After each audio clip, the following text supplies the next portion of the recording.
Welcome to selfdiscoveryradio.com, where the orchard of wisdom is just ready for picking.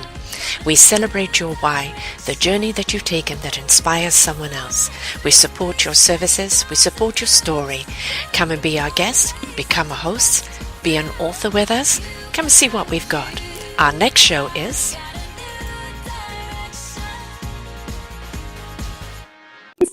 So we are recording now, and welcome everyone. Sara, I love your first greeting. You're beautiful when you say it, so I'll give it back to you. Well, good morning, good afternoon, and good evening, everybody. Welcome back to another edition of Channeling Ascensions. I'm your host, Sara Troy, with my co-host, Christina Hill, her beautiful entity, Athela, who will come in at any time. You'll see Christina suddenly change voice, and our wonderful guest, who I've interviewed before, Michel Pascal. Beautiful soul. We're going to be talking about channeling meditation today, but we've already had a pre-conversation, and it's like, we've got to get this show going. There's too much wonderful information pouring out of us here right now. But we're going to be talking about vibration, the vibration of how we eat, how we speak, how we look at things, what we feed. And also we're going to be talking about, how do you meditate? Is it just a question of cross-legged sitting on the floor, or is it something else? He's done some wonderful meditations en masse with people. You did do one in Times Square, I believe. And he's been at Carnegie Hall. We've got a beautiful thing to finish out with you today with him, with Earth, Wind, and Fire. Whoa! Are you sitting back, folks? Because... this is recorded, and you're so happy that it is, because you're going to have to listen to it over and over again, because there's mountains of knowledge going to be coming your way today, and I hope you're ready for it. Here we go. Hello, Michel. Welcome back to the show. Hello, Michel. Hello, Sara. Hello to each of you. And I am so happy to be with you, to have the chance to share about meditation, because I think we have no choice. We need to be calmer. Yes. There is no other discussion. We need to be calmer, especially in our stressful world, because when we are stressed, we destroy our life. So for me, there is nothing to talk. just accept to be calmer. So for me, the question is, how can we be calmer? Not when we go in a quiet place, not when we go in a monastery where I lived before, but how can I be calmer in my daily life? Yeah. Because when my brain is running all time, for example, when I am stressed, I have a very high level of cortisol in my brain. We know that in neuroscience since 20 years and more. And cortisol, this is the hormone in the brain who destroy immediately our body. For example, we destroy our immune system immediately with cortisol. We destroy immediately our heart. For example, we see on a scanner, when you see the heart of someone stressed at 40 years, for example, the heart seems sometimes like 75 or 80 years. And the person is just 40 years. Because with the stress, with the cortisol, we destroy the arteries around the heart. So this is the same for people who have cancer. We know very well that cortisol stress, brain running all time, destroy immediately the cell's natural killer, the famous antioxidant. So stress destroys totally our body. Yeah. Stress destroys totally our mind. Because we know in neuroscience again, and I work a lot with Professor Gary Schwartz, the best neuroscientist of America. So we know that when we are stressed, for example, when our brain is running all time, we can have Alzheimer or Parkinson so soon. Mm-hmm. So we destroy our brain, we destroy our body, we destroy our clarity. Yes. Our mind is confused. We are unable to see clearly a situation. So for me, there is no debate. Stress is the first causality of death. Stress is the first causality of all our problems in life, love problem, money problem, any problem come from stress, because stress creates the mental confusion in our mind. I want to just piggyback on top of what you have said, Michel. It is glorious, this light that you're shining on this. It's so simple. When we boil down to it, it's the stress that we're experiencing throughout the day, or even if it's a small amount, even if you've gotten, your meditation practice well underway and you feel like, things are flowing fairly smoothly, your vibration changes when when those stressors, those triggers come in, and the stress is caused by the thinking. Of course, 10 years ago, I make a book with His Holiness Dalai Lama. So we have co-written a book and I took the picture. And in the first chapter, Dalai Lama wrote that we think too much for nothing. Yes. And this is the causality of 90% of any suffering. Thinking has become an addiction, I would say. It's interesting what you say. Because yes, I agree with you. Too much of the food. Very important what you say, because I teach all time when I teach for Google or when I teach for the prisoners or for many people, every emotion, it's an addiction. Every emotion is an addiction. To be more precise, can say that every emotion, it's a neurochemical addiction. So we know, for example, that if you are stressed today, tomorrow you will be more stressed, because the brain needs to feed the neurochemical addiction to the cortisol. But if you are quiet, happy, stable today, you will be more happy, stable tomorrow and next year, because the brain needs to feed the serotonin and the dopamine in the brain, the hormone of the well-being. So for me, there is no debate. The question is not if we need to be stressed or calm. Of course, anyone, we know that. And it's interesting to see that science proof what we know, for example, in Buddhism since 3,000 years. So the question for me, it's not that. The question is, how can I be less stressed? Yes. How can I be calmer? This is the main question. And I am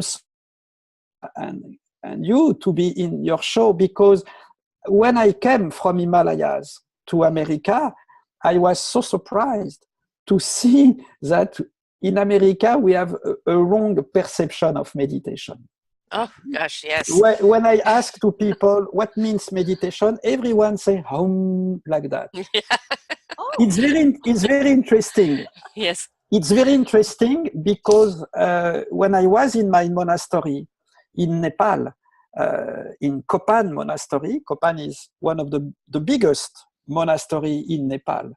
Every Saturday morning, the monastery was open to the public.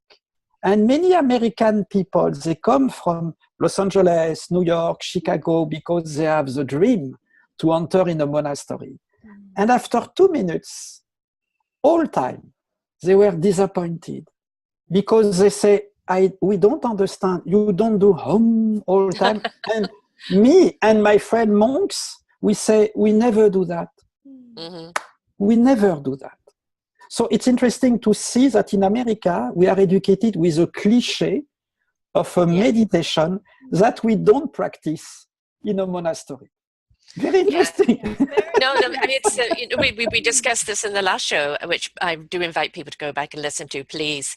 But, meditation is a state of being, isn't it? It's a peace of heart and mind. And we're always saying, Christina, how people are stuck up in their heads. And I say they're not using all their other cylinders, the soul, the heart, the spirit.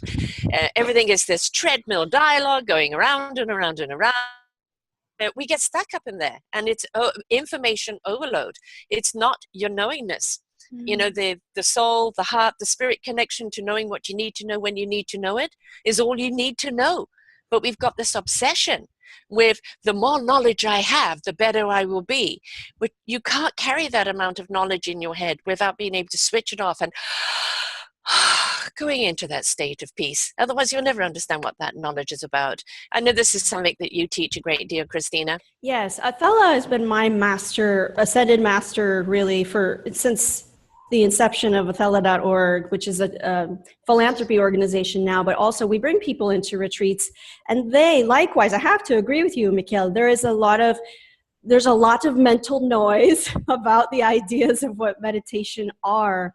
And that is all mind stuff. It's all mind created. And ego loves this too. Ego will, the quote unquote most spiritual people coming in with a lot of spiritual ego, and then even then, blocking themselves to a freedom that could be very simple, is very immediate. And isn't that great that you're naming all of these points to how destructive the stress can be and is. But isn't it wonderful, though, that we can literally stop the train? We can get off the train. We can literally, it's within seconds, we can start to retrain our brain, to resculpt our brain, and that this is actually possible. A lot of people, I think, they also have this idea of enlightenment, and that there has to be a certain prescription, a certain amount of time that's spent, or it's difficult, all these mental ideas, when in fact it's simple. It's here and now, and it's literally coming out of the head, or at least observation of what's going on in the mind, just being very aware and observing, present, feeling. Yes. And we have all these labels, and we like to complicate things and make it all, here we are on the show talking about it. But if we simply move into being and we become aware of our beingness, I'm going to use one word from Eckhart Tolle, the suchness of this moment.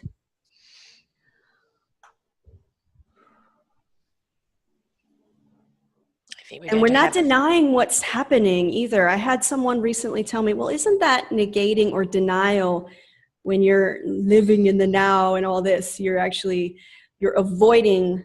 No, you're actually more alive and more aware. It's the opposite. Mm-hmm. Simply it's like what we're talking about here, the being state. It gets covered up by our head. But the question for me, it's exactly as you say, Christina. The main question is how to meditate. Mm-hmm. But before that, there is another question for me. What means meditation? So I was surprised when I came from Himalayas in America, because first I discovered that many yoga teachers or meditation teachers are so stressed. Yes. They talk a lot. They talk a lot. And there is another main difference. The main difference is, and especially in Buddhism, when we come from a monastic life, we come from a lineage. So in my case, me, for example, I was not officially monk because I wanted to be in the daily stress to help people every day, but I took refuge. So the refuge in Buddhism makes all the difference in meditation. Sure. I explain to you. The refuge means in Buddhism, in our life, there is a moment when we are ready. We meet our Rinpoche. Rinpoche in Tibetans means precious. It's our master, but it's more than a master. It's the person probably the most important in our life. So my Rinpoche, his name is Chepa Dorje Rinpoche, was the last descendant of Marpa. If you know Buddhism, Marpa was the first disciple of Siddhartha, of the Buddha, to write the teaching. So Marpa was the first disciple of Siddhartha. He has a son, the son has a son, has a son, and the last one was Chepa Dorje Rinpoche, my Rinpoche. So one day, my Rinpoche said to me, Michel, I think time is ready to take your refuge. So refuge means, of course, an engagement, but more than that. There is a moment the Rinpoche gives to us, like in science we will say an atom of his energy, a seed of his energy. He makes a special practice, and we receive a vibration. We receive a seed of peace. And every time we pray, we meditate, just I talk about his name, It's like I put water on the seed, and Mm-hmm. the seed bloom, bloom, bloom. And like that, we share the powa. The powa in Tibetan means transfusion of consciousness.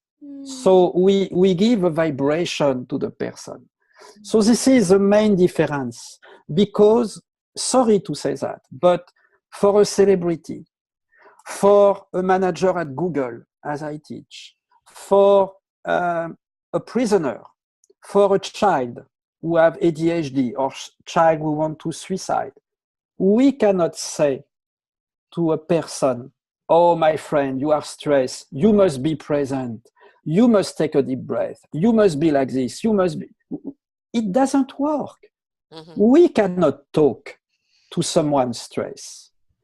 So what can we do? We can tune the person. Mm-hmm. This is exactly the difference between an authentic lineage like in Buddhism and the usual meditation that we find in America. It's not a technique, it's not a talk, it's a vibration. We tune the person, and the person immediately feel calmer. Why don't we, I think this is a perfect moment. Sorry to cut you off, Michel, but I just feel No? thrilled for us to invite this vibrational shift for our listeners. I can guide you, and to all the people who follow you, a short meditation, very simple, as I do. Just after you, I teach for prisoners. I will be in jail. I love to go in jail.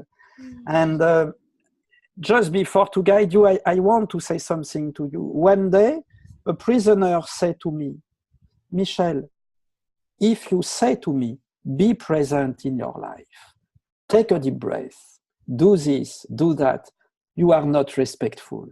You don't know what is my life.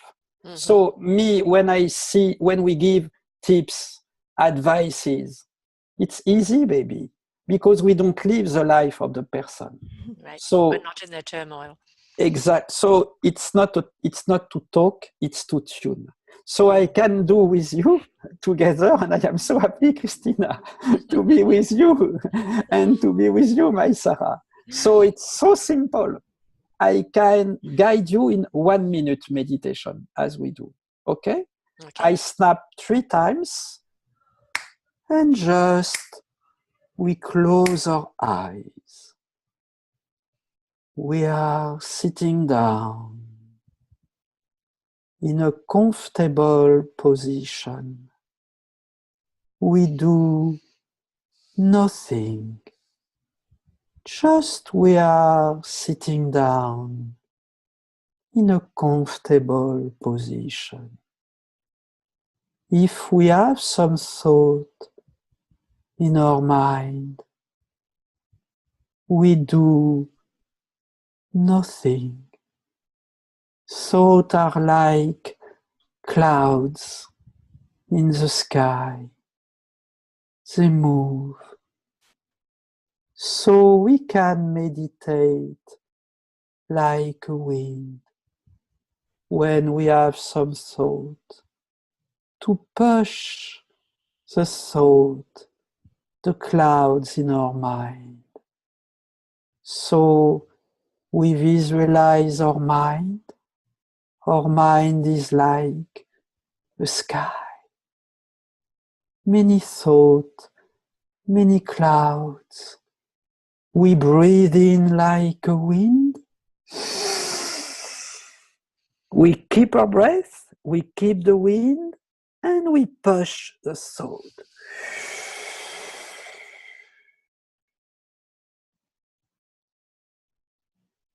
And immediately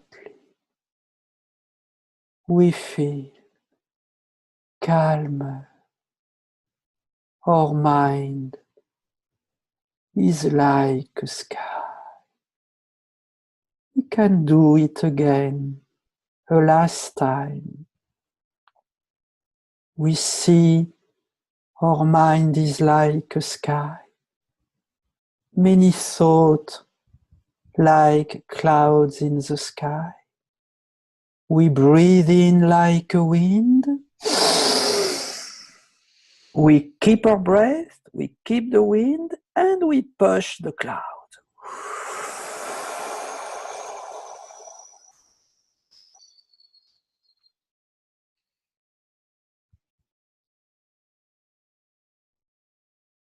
And immediately we feel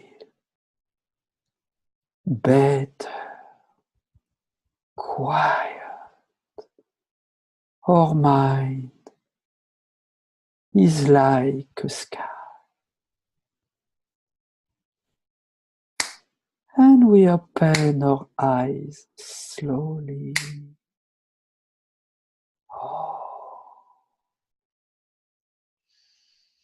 We see around us the color seems more real.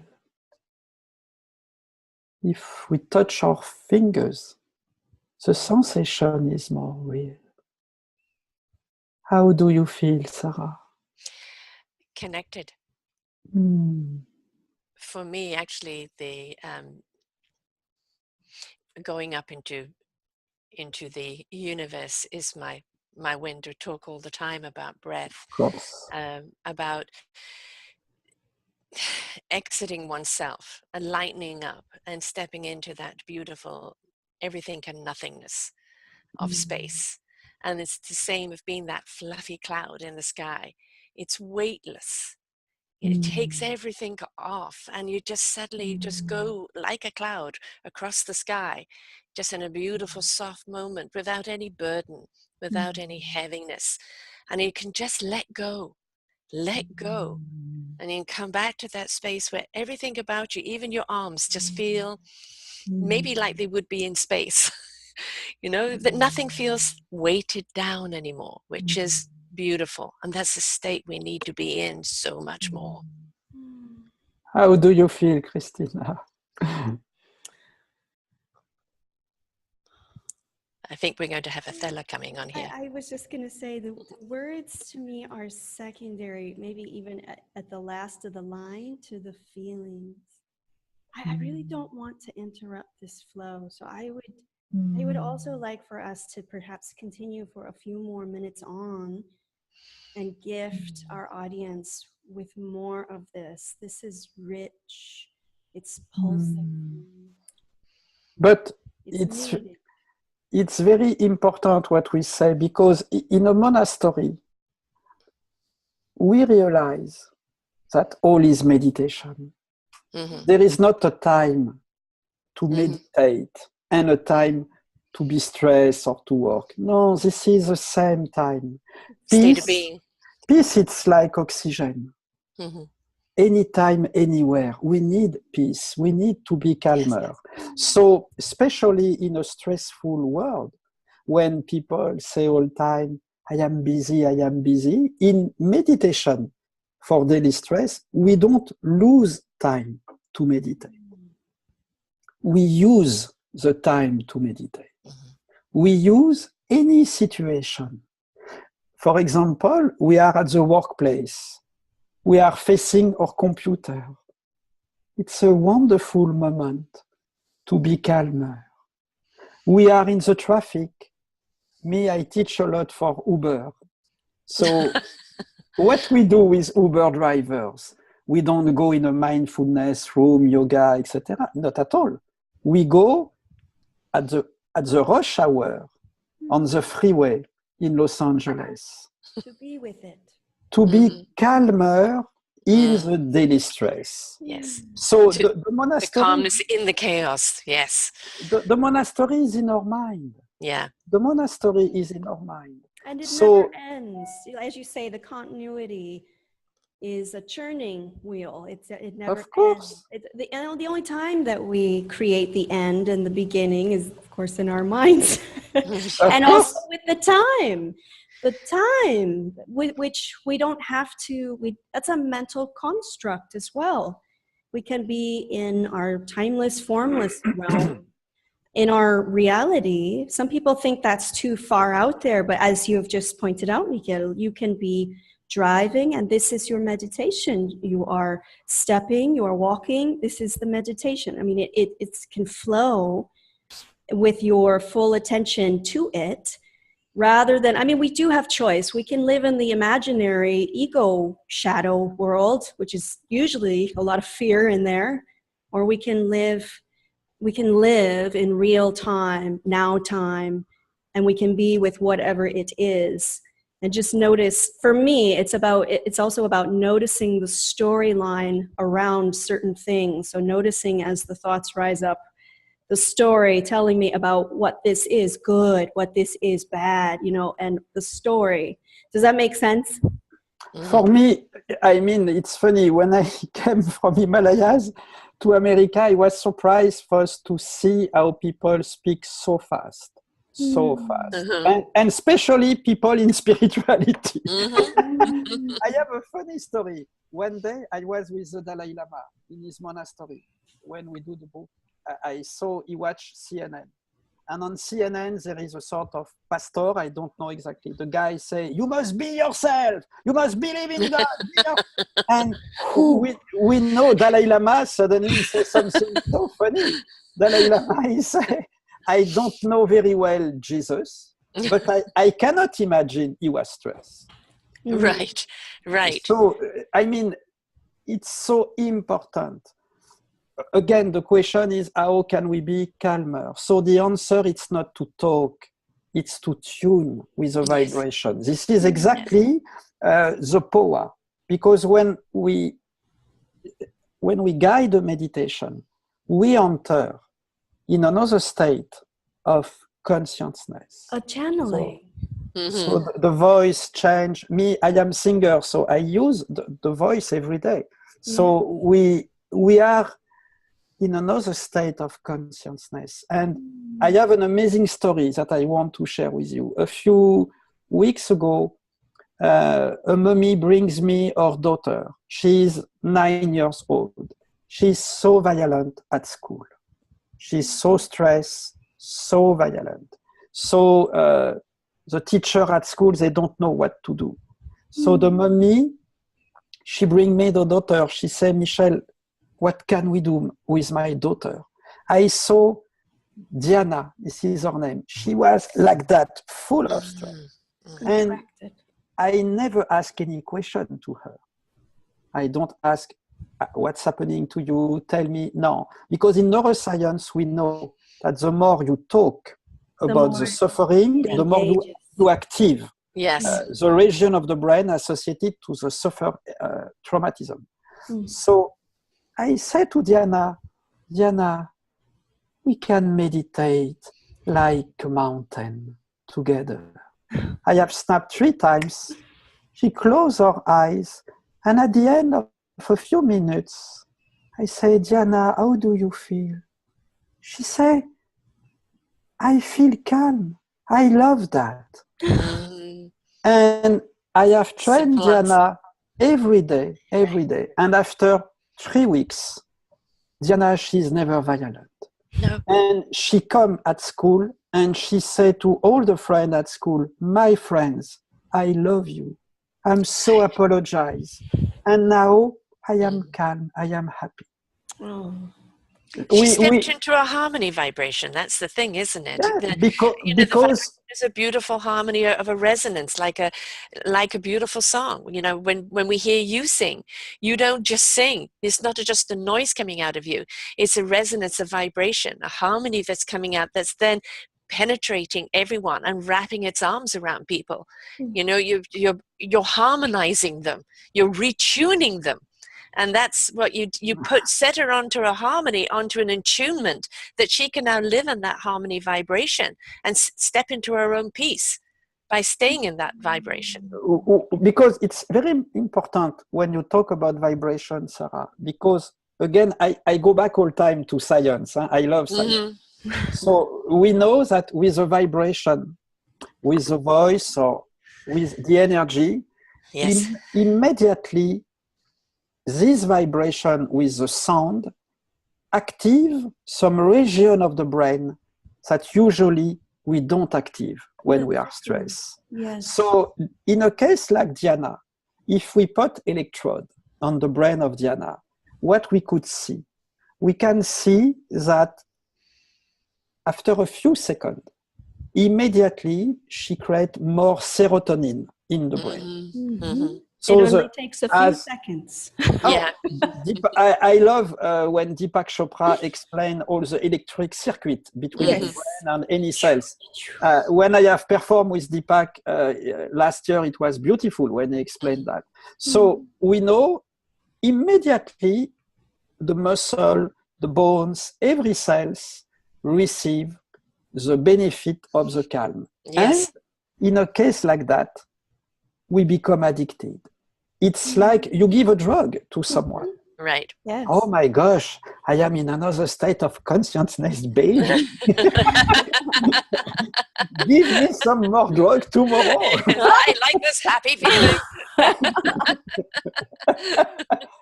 Why wouldn't we want to be there? Why wouldn't we want to be there in that happy feeling? Because we see everything so differently. We interact with everybody so differently. As you say, we're in that state of meditation, in connection all the time, because we're in that state of joy. We see everything around us more in gratitude, more in appreciation, more in our contribution. We see what our contribution is, what our beautiful musical instrument is, but we can't do that from a place of crunched up and stressed and angry. We have to, like a flower, open ourselves up to receive the sunlight and change that whole perspective. We can't do that from that state, but we can when we open up. So what you've done is opened up the serotonin.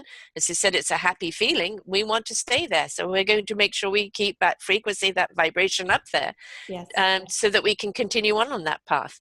Yes. It's very important what we say about neuroscience.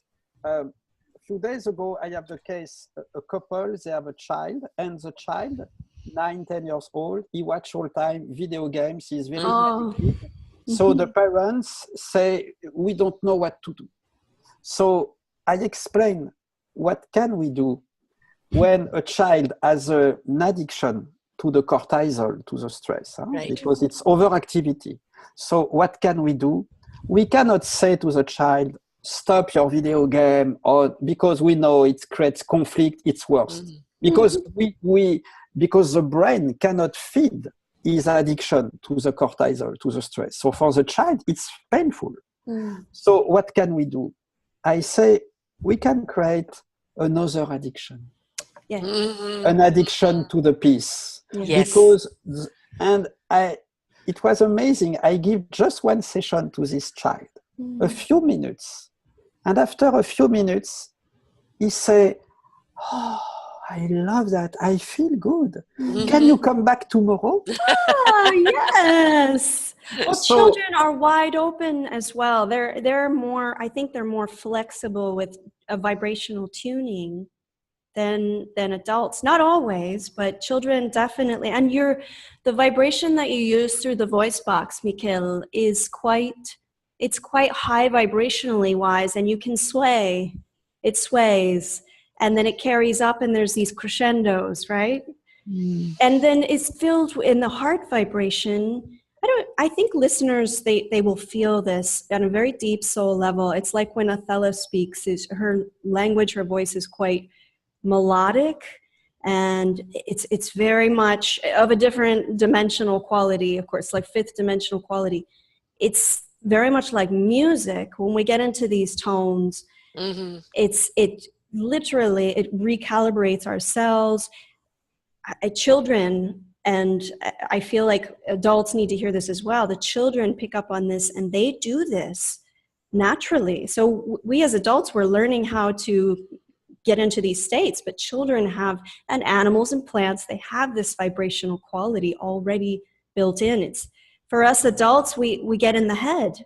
Yes, we get in the way. We are in the head mostly. Because we think that the more we are complex or complicated, the more we are intelligent.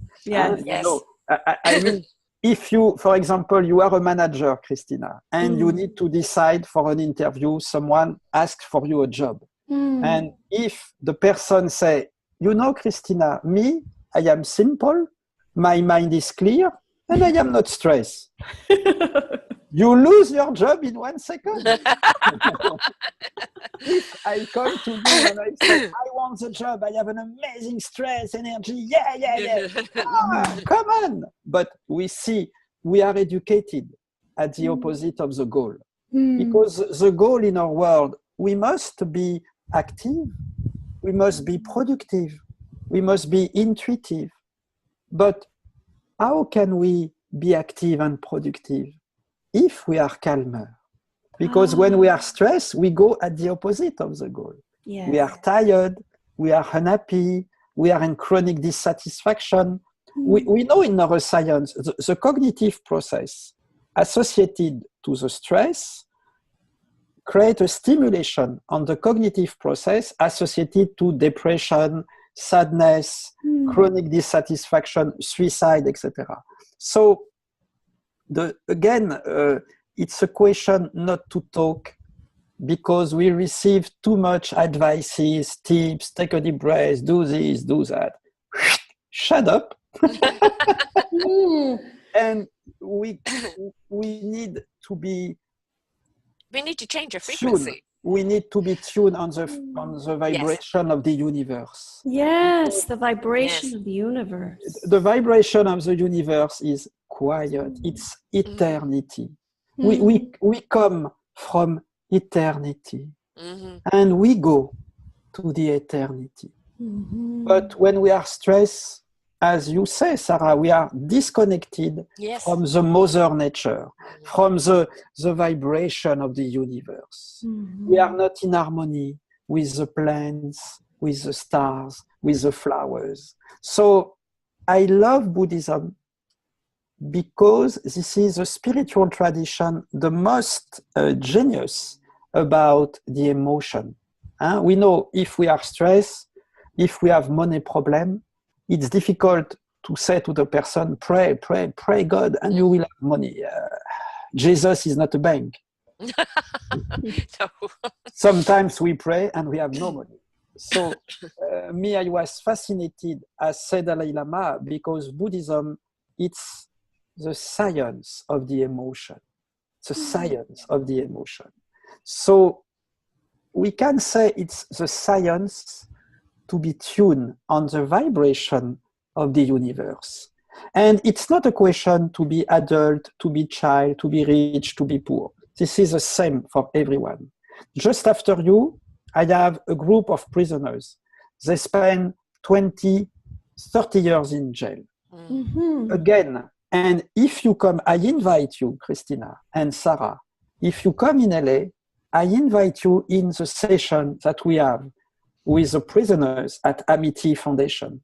So what we see at Amity Foundation since 4 years, we see that immediately a prisoner can have a lot of PTSD, a lot of drug addiction, a lot of problem, to feel guilty, all the worst that we can imagine. But immediately, when he is tuned in the vibration of the universe, he's quiet. Yes. But And you're not just doing the one. The thing is, it's the ricochet, isn't it? The ripple effect. If you, of course, with the one, then the next one, they start looking at each other differently. Instead of the enemy, the person that wants to shank me, all of a sudden, if they see the brother or they see the sister, they see the person that's been in pain. They see each other on the soul and heart level. And probably for the first time in their lives, they've been able to see somebody on that vibration, on that level. And so why would they want to go back to the hate when they can see each other, when they can see the love, when they can feel better? And, this is so much bigger part of healing society instead of throwing society away. I am fascinated to see how it's so simple to feel so simple.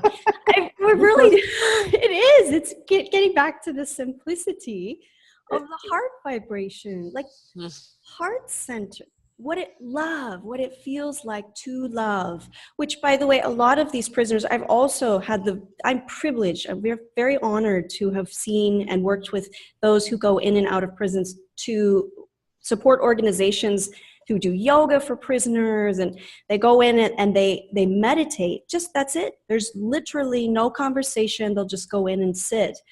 And that phenomenon of simply being in love's vibration is healing. It's potent, and there's nothing to say. No, it's, you know, at Amity Foundation, they make a survey after 3-4 years that we develop meditation for daily stress. And the result is unbelievable. In California, 80% of parolees, they return to jail. They kill again, they steal again, they go back to jail. And at Amity Foundation, with sport, good food, yoga, good energy, and meditation for daily stress, we see that close the same percentage. 80% of parolees, they never return to jail. You've They given them find the a job. tools. Yes. You've given them the tools to go out in life. The reason why they're repeat offenders is because they're still on the same pattern. Yes. Nobody's changed the pattern. Nobody's shifted the vibration. That's right. I want to say something here too. I feel compelled to say this too. As a former addict myself, and having been homeless and a victim of domestic violence and violent crimes, and having worked in children's hospitals and seeing a lot of suffering coming from people suffering in transition out of the body, but also just suffering through violence. The thing that stuck with me, I came across Buddhism as well, and different religions and things like this. But what really struck me was this vibrational quality that we're talking about, which we can't talk about. But it was it was being coached and mentored and sitting in, saturating in the love vibration, and doing that for a prolonged period of time with those who were also living in that way. In other words, they would be meditating throughout their waking day. And it's when we have these teachers or gurus or guides, and then we're guided, that we're able to be in this vibration with them. It's not so much about the concepts, or at least in my experience, it wasn't. It was more about, this is what it feels like to be home. There is a safe oasis here that I could take into my everyday world, and I learned how to integrate that into every aspect of life. I think that's what we're touching upon too, and that's why it's so, transformational, life altering to do that with those who may be confined. It's very interesting. In Old Greek, the word diabolos means in English devil. Diabolos in Old Greek means we are divider, so we are not present. I am with you, no, I am here. I am in different direction. I am divided. So diabolos means devil, means possession. So when I am stressed, I am possessed. There is an energy who possesses me. I cannot explain. So diabolos. The opposite of diabolos, it's monachos. Monachos in Greek means monk in English. So monachos, monk, means the unity. I am in the unity. It means I try to be tuned in the unity, to be present to my life, to be present every second. Me yesterday, a journalist asked to me, what means meditation? And a new answer came in my mind. Meditation in this world, for me, it's a martial art. A martial art. How can we recycle the opposite energy? I remember one of the first time I teach at Google, there is a manager, she was very stressed. It was very difficult for her. And she said, Michel, I am fed up about yoga, mindfulness. I am too much tired. I am fed up. What can you propose to me? And I say, my friend, come with me in Times Square. She said, you are crazy, Michel. Times Square? This is the worst place. No, Michel, you are not serious. I said, I'm so serious. Come with me. Okay. She came in Times Square. We were sitting down on the red stairs, around with the big screen and all the noises that we can imagine. And I guide her just to be sitting down like a mountain. And in a few minutes, she said, for the first time, I feel peace in the chaos of the stress. Right. So after, when she came back to the office at Google, when she came back to the workplace, she felt immediately better. Again, it's not a question of technique. We cannot say to someone like her, oh, my friend, take a breath, do this, do that, be present. The key of the life is to be But come positive. with me. Yeah. Come with me. We don't talk. I want to share with you, it's interesting, the definition of meditation for Chepa Dorje Rinpoche. Very interesting how one of the highest master of the century, he talks about meditation. So it was amazing. I say one day, Rinpoche, tell me for you what means meditation. So Chepa Dorje Rinpoche, last descendant of the disciple of Siddhartha, replied to me, meditation doesn't exist. No, he said doesn't exist. Just sitting down like a mountain, you will feel all. That's it. So it was the reason why I have adapted to meditate like a mountain, to be more grounded, to breathe the stability of the mountain, to diffuse in ourselves the stability of the mountain.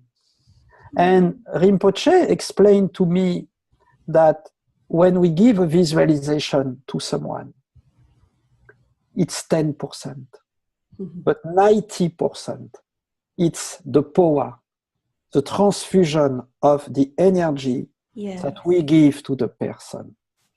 Anyone can say to a prisoner, sitting down like a mountain. So Rinpoche, after, said to me, and he was so strict, he said, Michel, if you want to guide someone to be less stressed, you must be what you say. Of course. Every day. This exactly leads into the integrity piece. Every day. The integrity piece that we cannot teach meditation as we teach to cook or to play piano or to teach mathematics. And you must be willing to walk the walk. Yes. You must be the meditation. It's not a technique. It's transmission of energy. We give a quality of peace. We give the power, so we activate the refuge that we have in the lineage. Me, when I guide you, or when people say to me, oh, Michel, when you sing, we feel calmer. It's not me. This is the lineage, the energy that I have received in my heart, and the energy from my Rinpoche. And you will say, no, it's not me. It's also my Rinpoche. And the Rinpoche say, no, it's another, etc., etc. It's a transmission. It's a lineage. That's right. It's a lineage. That's right. Of energy. Yes. And it's what I call kind of that state of knowingness again, that channeling of being. Yes. Right, is we talked a little while back about how we kind of place so much emphasis on the knowledge, on the education, and getting stuck in all of that. And I'm a very simple person. I really only retain what I need to know when I need to know it. I don't really hold an awful lot up in there. Some people would say not too smart, and I say, well, I don't need to have it until I need it. So if I need it, it will be given to me. It's just keeping the channel open. Yeah. And you say about a mountain is not so easy for me, because for me it's take flight. The meditation of being the clouds in the air, that is me. The fluidity of air, of breath, of running water, or even the stillness and the absolute everythingness and nothingness of the universe is where I find my peace. But that comes to me in forms of music, which raises my vibration, tunes me back in. And I think a lot of the time our alignment and our stepping out of self and stepping into anxiety is we've tuned out and we've gone into some static, you know, some heavy metal, and we need to bring ourselves back to that entonement, that tuning that just puts us back on that higher elevation of our own inner peace and harmony, and connecting to the heart and love. And if we could do that without complication, just simply have that, I can feel the stress coming, or the situation around me is chaos. I don't have to be part of the chaos. Just because there's chaos around me doesn't need to be that I need to be a part of it. I can be that mountain. I can be that cloud. I can be that freedom of air and water. You've just got to tune in and just step into it, because when you are it, you start calming the chaos around you. Your vibration, your harmony is rippling out around you, and you start calming everything else around you. So it's essential that we actually live our lives that way. Before we started the show, we started talking about food, and I really want to bring this in because it's very important. We were talking about organic food and healthy food and versus unhealthy food. But basically it really comes down to the vibration of the food and how we eat it and how we look at it. And you described it so well, Michel. Would you please open up that door again? Because I think it's information the audience needs. It's so simple. It's so simple. We can have it's important to have a good food, of course. Mm-hmm. I live in LA, we take care of the food. But we forget something. Mm-hmm. There is a quality of the food. But again, if the mind is stressed, if our brain is running all the time, we see in neuroscience that the property of the good food that we eat doesn't go perfectly in our body. One of the examples that we have is with a carrot. So when you eat a carrot, you go to Whole Food, you buy a very good, hey baby, vegan organic carrot. The best. Oh my baby, what a carrot, so fresh. Ooh. So you bring your carrot at home, you eat your carrot. So you eat the carotene, the property of the carrot. But when we are stressed, the neurotransmitter in the brain cannot work perfectly. Mm. So the carotene doesn't go perfectly in our body. And according to some studies, they say that we lose 60%, 90% of the benefit of the carotene.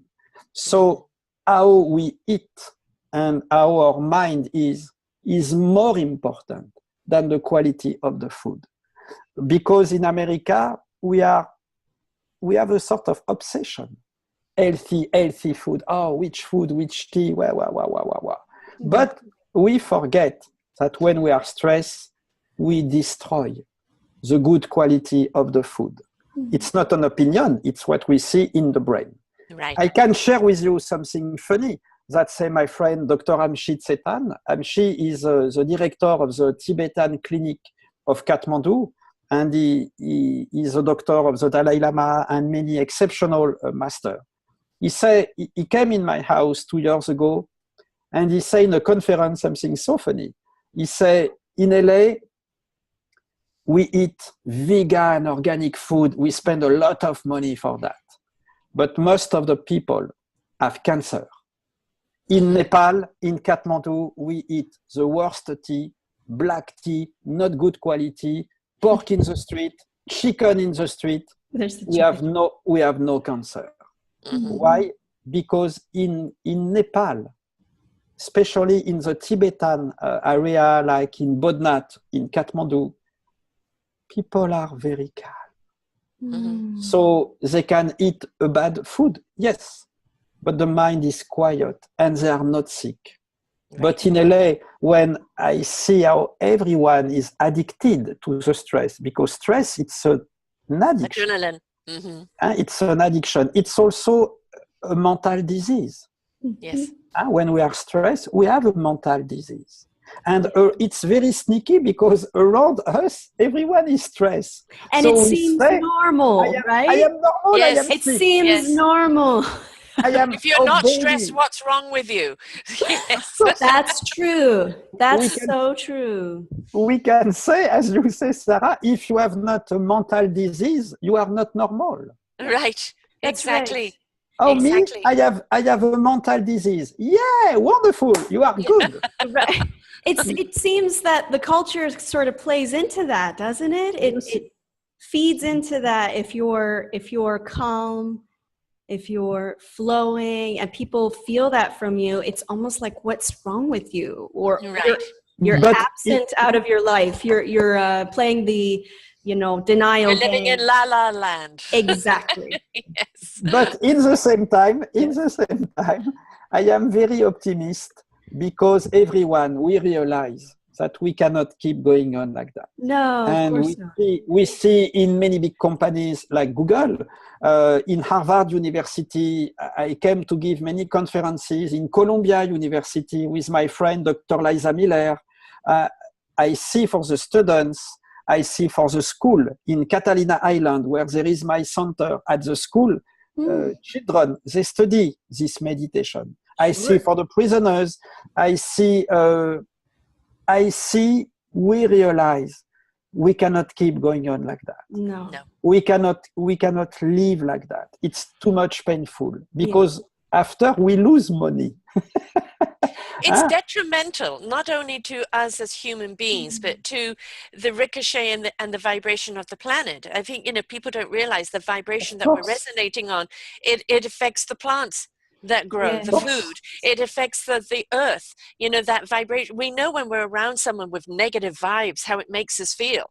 We feel like we've been cut open or shot, and so when we are living in that state of being all the time, when we're thinking it's normal, and this ricochet going out of everybody being on that same platform, we are so harming each other, and we are so harming this planet. And as I've said so many times, we have the problem, but we're also the solution. It comes down to the choice of what are you wanting to feed. And I think a lot of people don't realize they are in stress, that they are wound up, because it's become, as Christina said, so normal. It's an epidemic. That, an epidemic of it. And of course you've got, the political platform that's going on, and the CNN effect. Let's take a pimple and make it a volcanic eruption. And everything's stirring up the hysteria.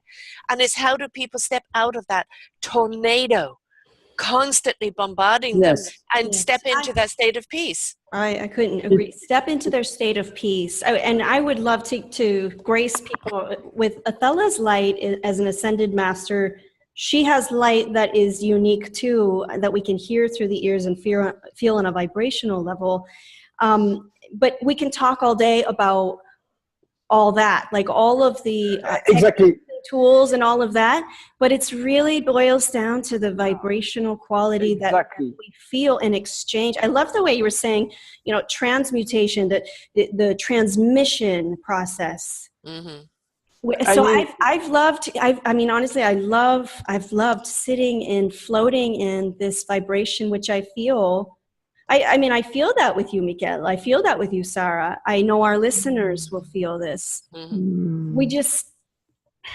We can do another one. Let's do another one. And I would love to have Athela, join us as we do this. And then Sara, her channeling, it comes from a very pure place, but it's very airy and spirited. And we can join in this symphony, what we build together. I would love to sit and offer that. One other thing you mentioned, Michel, about refuge.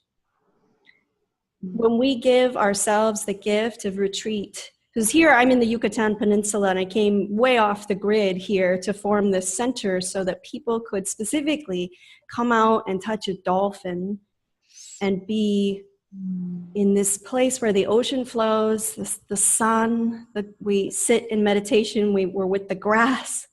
We look at an iguana and we meditate the energy of iguana, very still. Iguana doesn't move.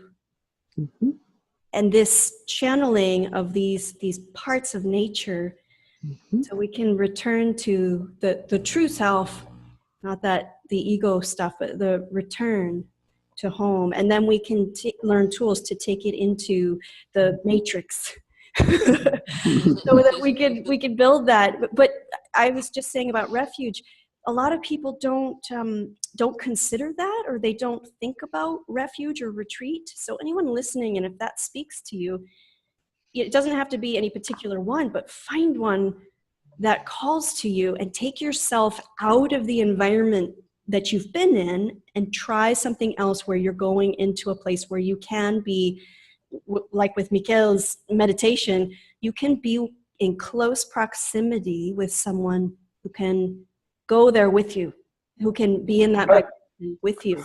For me, the retreat, it's in the stress. The retreat, it's not if we go in a quiet place, because we know when we go back to the stressful job, we lose the benefit of the peace. So there is a study in Harvard University, they make experience. They saw that if you meditate, if you go in a quiet retreat place whenever, it's beautiful. We need that. Yeah. But we know that when you go back, it's like the syndrome of the Monday morning. Yes. Monday morning, it's the day there is a highest rate of suicide in America. It's retreat syndrome. I've heard of this phenomenon. Yes. You know, it's a disaster because in a Buddhist, in a monastic life, we never do that. Yeah. No. There's no in and out. No. We are taking it with you 24 hours in retreat. And it is a reason why for me it's good to go in a retreat, okay. But no, the retreat, it's in the traffic. The retreat, it's at the workplace when my coworkers are so stressed. The retreat, it's in my job when my manager put a pressure on me. Yeah. When I have money problem, how can I pay my lease this month? When I have love problem, when I must take a decision in my private life, if I stay with my wife, no, yes, whenever. Yeah. This is a retreat for me. Because again, if I go outside of the stress, it's beautiful. I organize retreat in the nature, but I say all time to the people, the retreat starts when you go back. Right. It's taking what you're learning and applying it to life. And that's, I think, also a human condition. They'll go and, oh, this is all very nice. And then like a rubber band, they go right back to where they were. Right. They don't bring it with them. The whole idea of the experience is now to step into that. Bring it with you, be it. Yes, but it's very, very important because we cannot bring peace. No. In our job. We are it. We find it, we become it, and that's what I'm saying. We bring the peace that's within us in our lives. It's so important, Sara, what you say. Congratulations for what you say. Because in neuroscience, what we see, as say Professor Gary Schwartz, it's worst if we do a retreat. It's like when people, they do Vipassana or whenever. Why it's worst? Because you create a depression effect.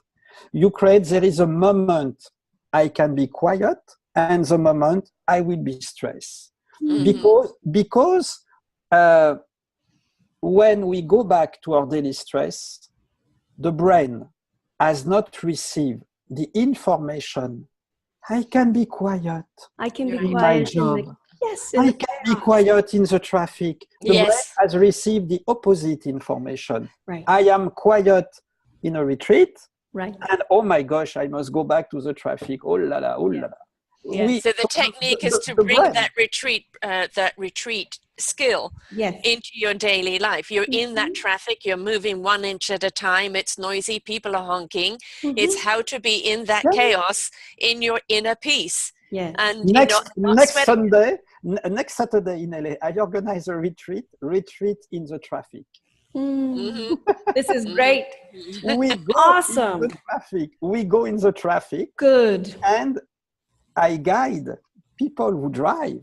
Exactly the same that I do with Uber drivers. The Uber drivers drives. Me, I am sitting down and I guide the Uber driver to recycle all the stressful energy that he received when he drive at the rush hour. Yes. The thing is that if you've been in a state of stress and that's all you've known and you don't realize you're wound up, like a tight thing, and you've learned now to let go, step into your peaceful, loving presence. And, I like this. I like feeling like this. The addiction to feeling the love within. When you get into that stressful position, you can see that anxiety come in and go, you're not going there.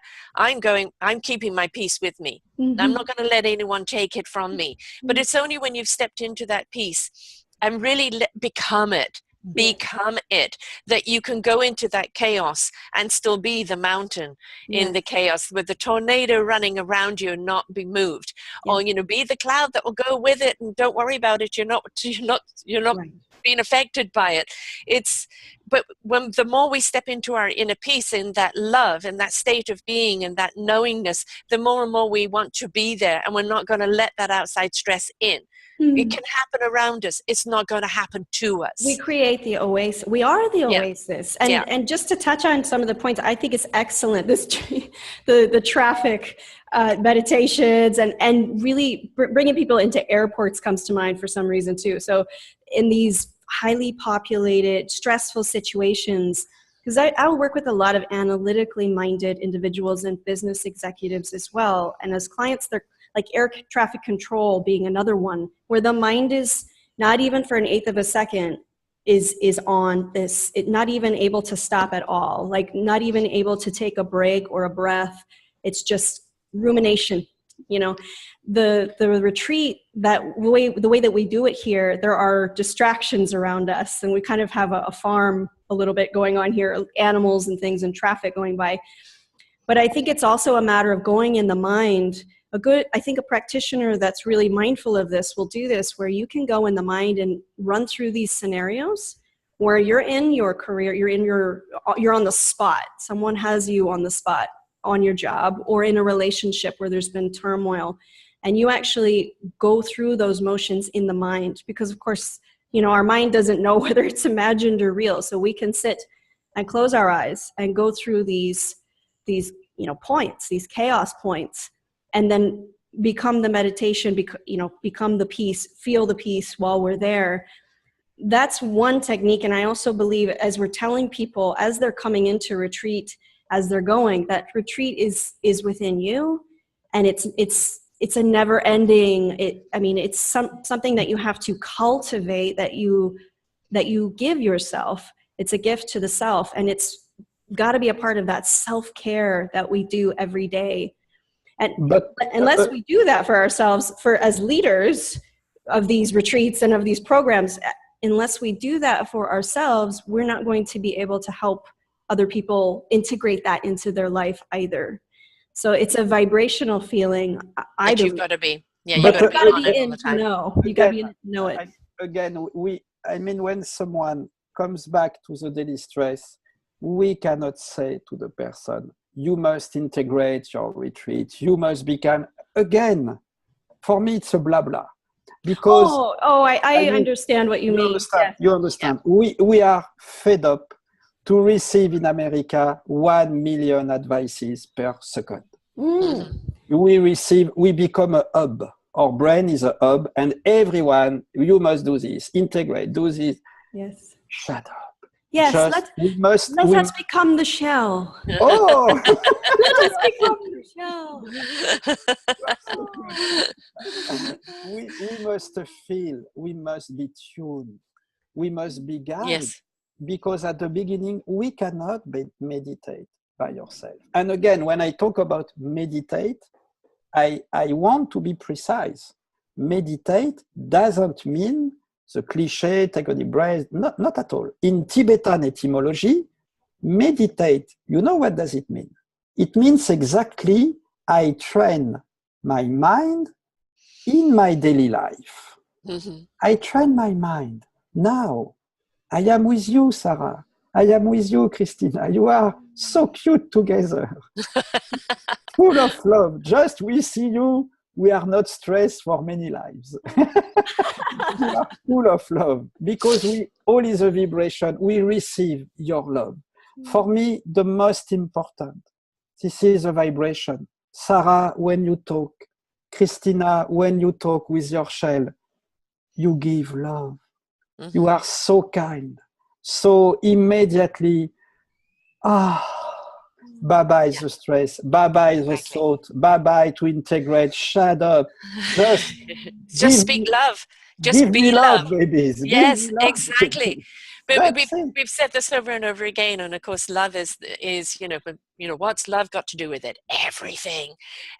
When you step into that loving vibration, when you become the love, and that integrity you're talking about, is that Christina and I started doing Channeling Ascensions after doing 6 shows together. It was time for us to come together.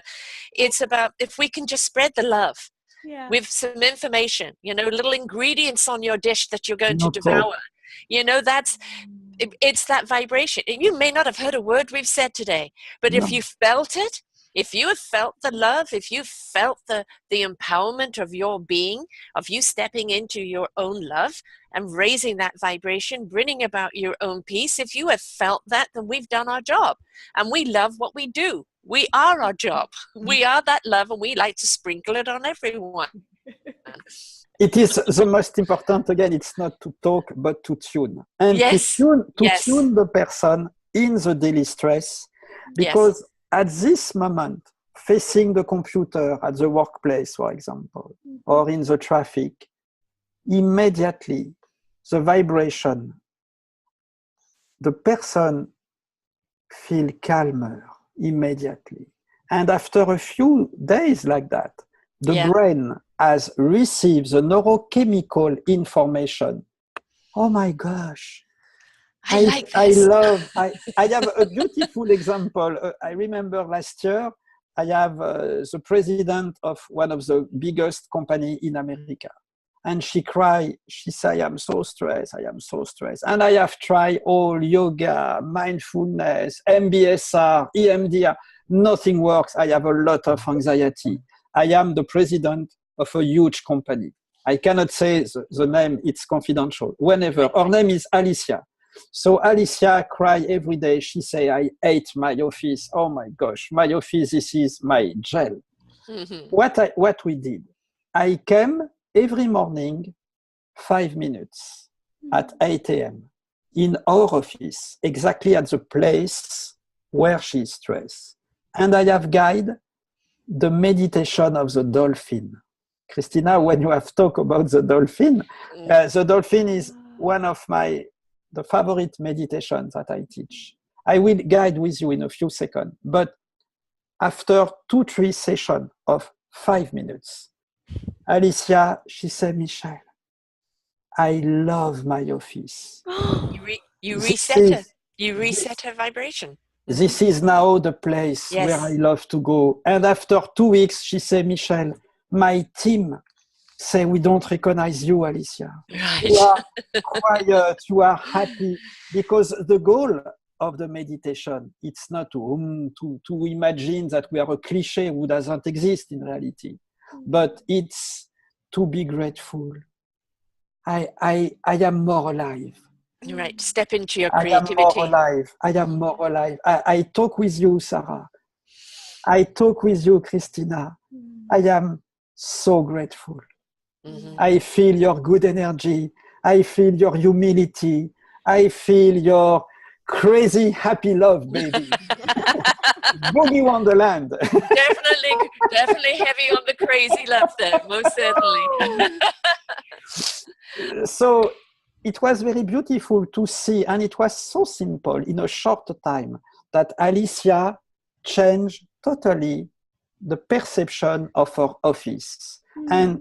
And we know in neuroscience, there is a survey, wonderful, they explain that after 20 days of an authentic, I don't like the word meditation, it's too much cliche for me in America, but I prefer to say cognitive re-education. Oh, that's a good one. Yes. With a good cognitive re-education, we change our perception of the office. We change our perception of the traffic. We change our perception of money problem. The money. Yes, because it's a rechanneling, isn't it? A rechanneling. Yes. I teach all time for money problem. I'm writing a book, how my money problem become my spiritual teacher. Oh, that is delightful. Yes. How my money problem, how my love problem becomes my spiritual teacher. I am a specialist about that. The only way we get to be a specialist is to live it. We must be what we say. So first we must be specialists. Yes. But no, seriously, it's very beautiful. I remember when I came from Himalayas to Los Angeles 5 years ago, sometimes per week, I have $20 to eat. So I must go to 99 cents to buy my pasta. But I was happy. My simple pasta, but I see the sky. I eat my pasta with a little oil, very cheap quality, but I eat slowly. Yes. I love my pasta. And I say, I am more happy than many celebrities who eat in an Italian vegan restaurant, so expensive, whenever. Taking pills to calm down. Of course. Right. Yes. Of course. Yes. Pills, it's a disaster, of course. So when we talk about a cognitive education, like Alicia, we change our perception of the life because the brain, it's not magical, it's neurochemical. The brain has received the neurochemical information. I love my office. I can be quiet in my office. So we realize... You've changed the lenses. You've changed the lenses of the eyes, because when the eye sees something as a burden, it becomes stressful. When you resent it, how many people go into something they love? That initial passion and everything is there, and all of a sudden it starts becoming a burden on the shoulder. They no longer love it anymore. But you loved it so much. You were so creative. Where's the passion? Oh, the passion has gone because they allowed the burden to weigh them down. When you take that burden back off and have them see it for what it was that started them in it in the first place, back to the passion, back to the love, back to the creation, which creation and love are one, then they step back into that of loving what they do, and it opens up everything. Every channel opens up into the possibility of what can be, what is going to be, that creativity, that diving back into it again in gratitude and service. And we lose that because we get burdened down by the burdens of commitment or expectation or dictation. Take it all off and get back to the passion, back to the love of it, back to the reason why you did it in the first place. And you'll step back into the joy and the heart of it, and everything will be elevated. It seems that we're dealing with our brains too. In this physical vehicle, we are dealing, it's with, like what Michel said, we're dealing with science here, and the neuroplasticity of the brain can absolutely be changed. It's wonderful because since 20 years, 25 years, science confirms that we know in Buddhism since 5,000 years ago. It's funny.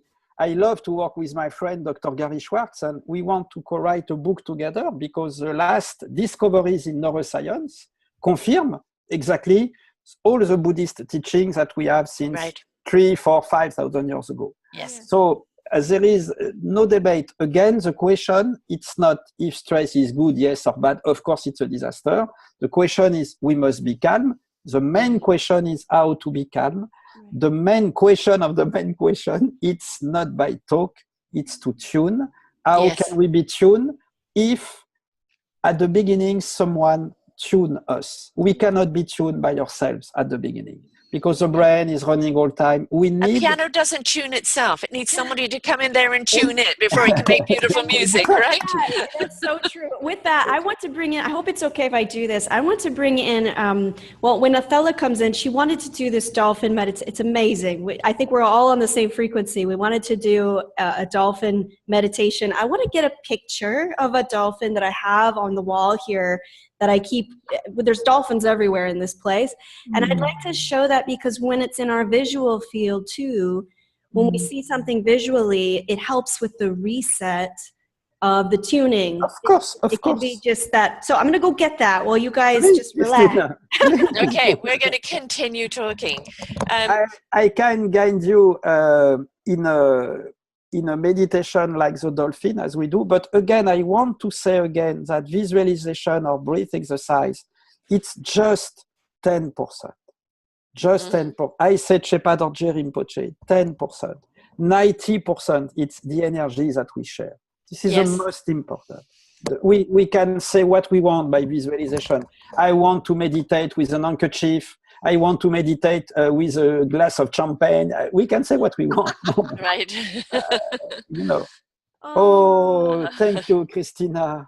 Oh, no, it's not come back. Beautiful. You need to speak, Christina, for the picture to be seen. Otherwise, we don't let's see. see. Can I make a little description that the screen will pop up when with you're me? speaking, the picture comes up. And if you're just listening to this by audio, folks, we'll put the picture up on the posting. Oh, yes. But when okay, you speak, great. the picture comes up. Well, Up, perfect. up. There we go. Will speak. There we go. Yes, I will speak, and Keep then let's see. This is beautiful. hopefully you guys can see this. This is one picture Beautiful. with the dolphins, with the dog, and you can get these on YouTube anywhere, of course, or on the internet. And then there's a very large picture here. I just want to. We can just kind of soak it in. I Beautiful. love these creatures. Mm-hmm. Beautiful. I mean, I want to share with you a story. In Buddhism, it was a revolution in my mind when my Rinpoche teach me the difference between the world outside, the stress, the noises, the tension, and the world inside. We have a world inside. We have a soul, we have a spiritual dimension, we have a space. So this is the difference between the world outside, stress, tension, blah, blah, and the world inside. So how can we go from the world outside to the world inside? And one day I swim in Santa Monica. I love to swim in the cold ocean.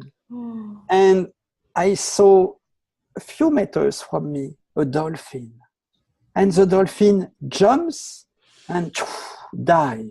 And suddenly for me, it was a perfect metaphor to dive inside us, to meditate like a dolphin. So I can share with you this practice that I will guide in a few minutes to the prisoners in Los Angeles. Is a fellow coming through now? Because we have to give fellow a little bit of a time to come through. Do you want a fellow to come through first or afterwards? That would be great. We could just flow with it. And some people, they close their eyes for this, but whatever's comfortable. If you're standing, if whoever's listening, if you're standing, you could be cooking, you could be doing anything, and you can join us with it. Of course, yes. Of course. So do you want to bring a fellow through now, Christina, or after? Yeah, let's do that then. And forgive me, I hear my phone. There's my meditation. I have a meditation phone ringy thing that where my phone will go off 8 times per day. So as a reminder, a gentle reminder to return to this moment and to embody my peace. So you may hear that in the background. It's just dinging. I recommend though, if you find that it's difficult, you get lost in your head too often, that it can be helpful to have a little reminder. And that's a great way to have a meditation practice. So I can... I think, hold on a second. I think we're going to have a fella come through first, Michael, and then afterwards we'll close off with your meditation. Yes. Okay. Just takes a moment for a fella to come through. Please.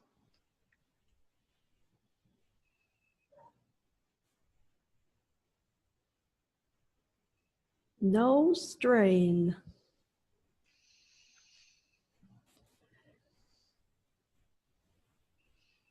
Humans, you try so hard.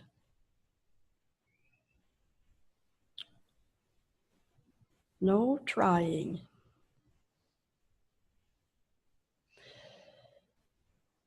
You are relaxing. Your central nervous system relaxes as you sit, as you pause. You are breathing oxygen. The heart beats. I want you to feel as though you are a child. You are being cradled by mother. Hear the heartbeat.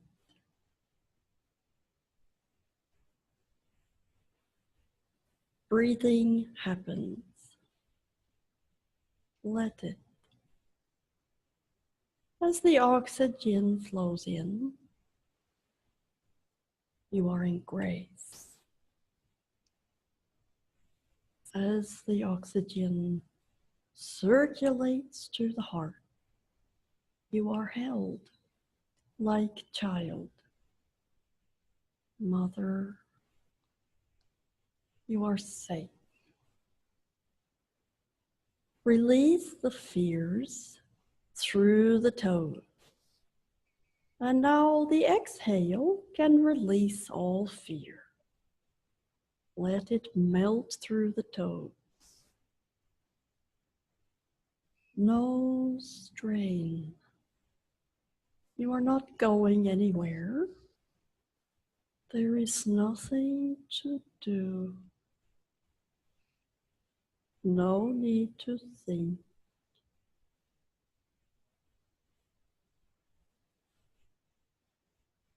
Here you are.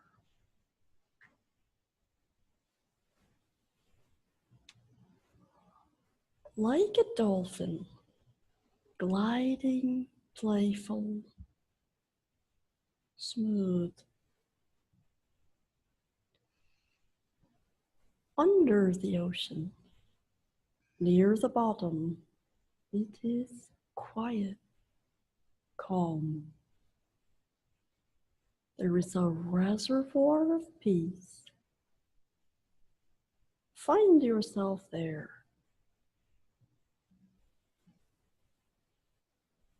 You do not have to go into imagination. You can feel that you are cradled in the water. Be like the dolphin. At the surface, the waves could be choppy. There could be a storm. These are the activities of the mind, the thoughts. You are a creature like dolphin. Glide down at the depths of the ocean. Calm, calm mind.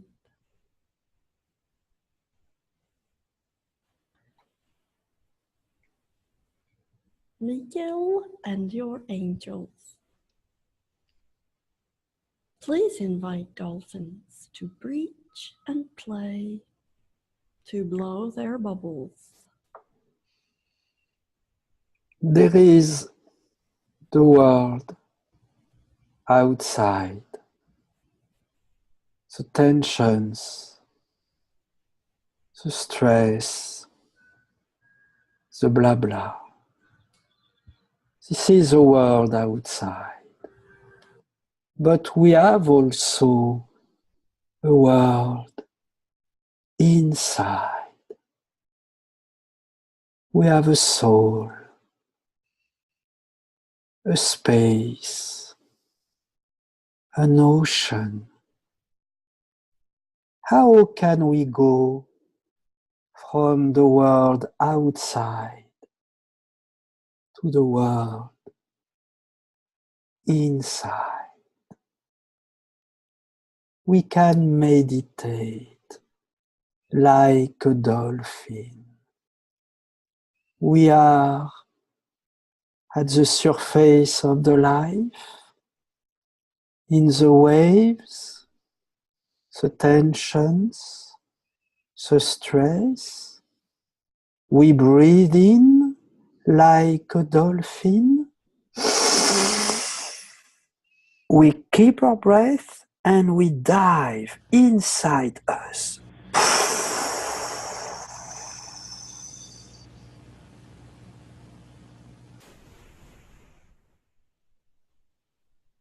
And immediately we are in the peace of the ocean, the peace of our soul, the peace of the fishes. We are in our world inside.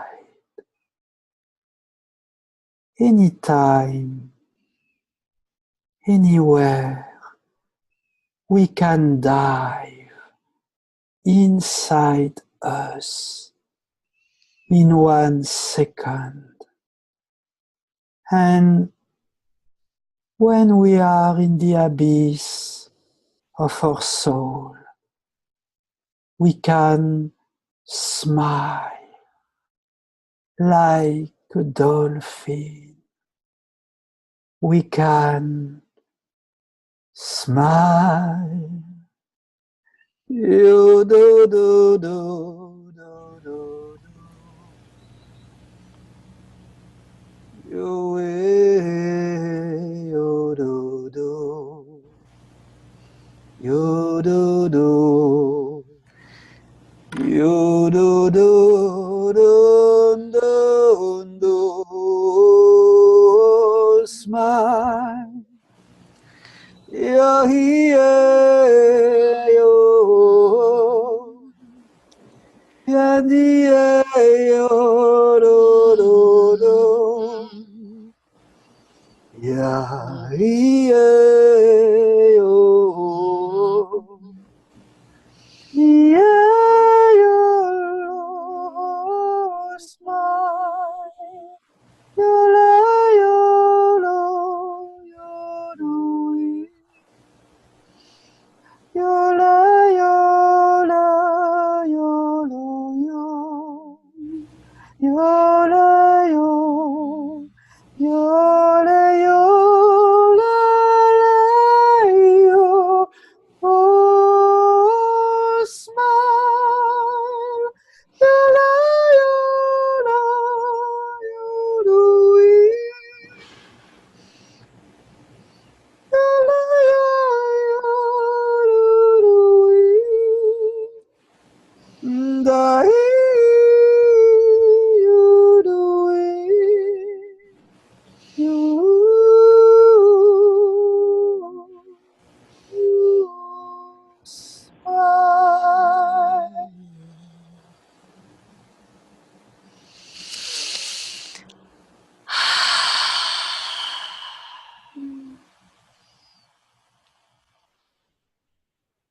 Smile makes the world go round. Beautiful, beautiful. Enchanting, enchanting, and so healthy and healing. I just wish for all souls healing this part of ourselves that needed this today, that they continue to play it, just play the recording again and again. What a gift. We can dive inside us. Inside us. But again, as we say, it's not the metaphor of the dolphin. Again, as say my Rinpoche, it's 10%, 90%. This is a vibration, the peace vibration. And we cannot lie face to God. I mean, we must be what we sing. We must be what we guide. Yeah. Because when we guide someone, we have a huge responsibility. So how to develop that every day? It's if our daily life, it's quiet, stable, happy all time. And the survey for me, it's simple. If our brain is running all time, our practice is not good. No. But if our brain is quiet, happy, simple, you know, there is something beautiful. I love Saint Therese of Lisieux, Santa Teresa, the little flower, as we say in Catholic Church. And Saint Therese, when she finished her prayer every day, she said, God, keep me simple. Not simplistic, but simple. To have a clear mind, to take simple decisions.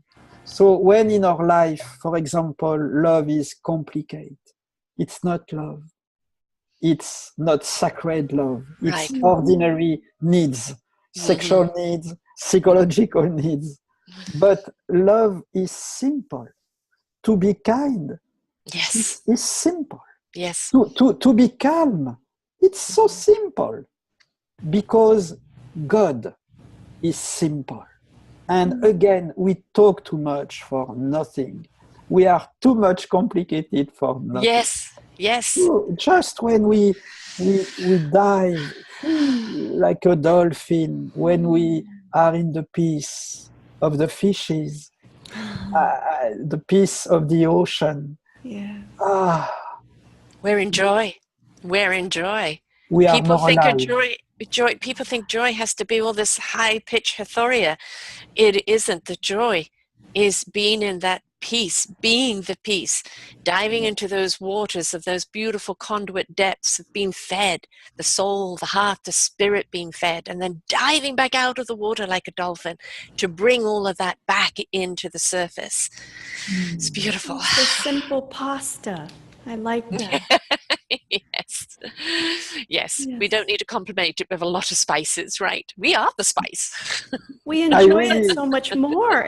I imagine, Michel, you came to appreciate that pasta and its simplicity, and you were so happy.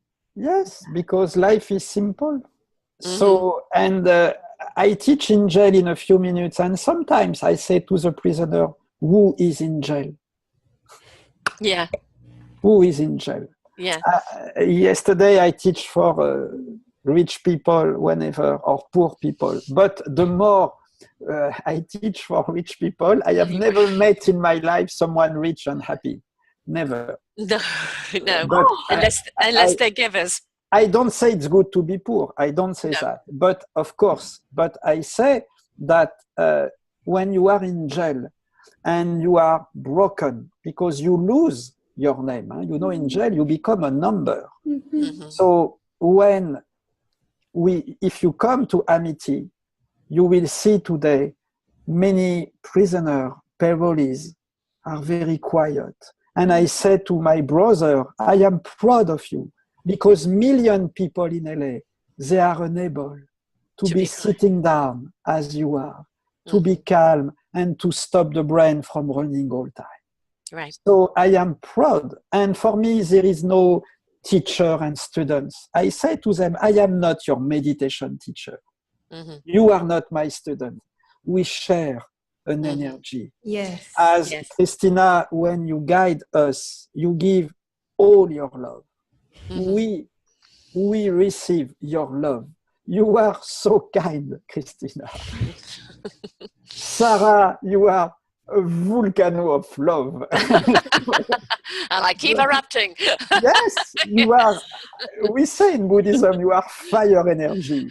So, you are the fire element. Sara, and Christina, so in this world, we need you, my babies, because we live in a huge spiritual fight, as we have never seen since the story of the humanity. Yes. I work a lot for the suicide of children.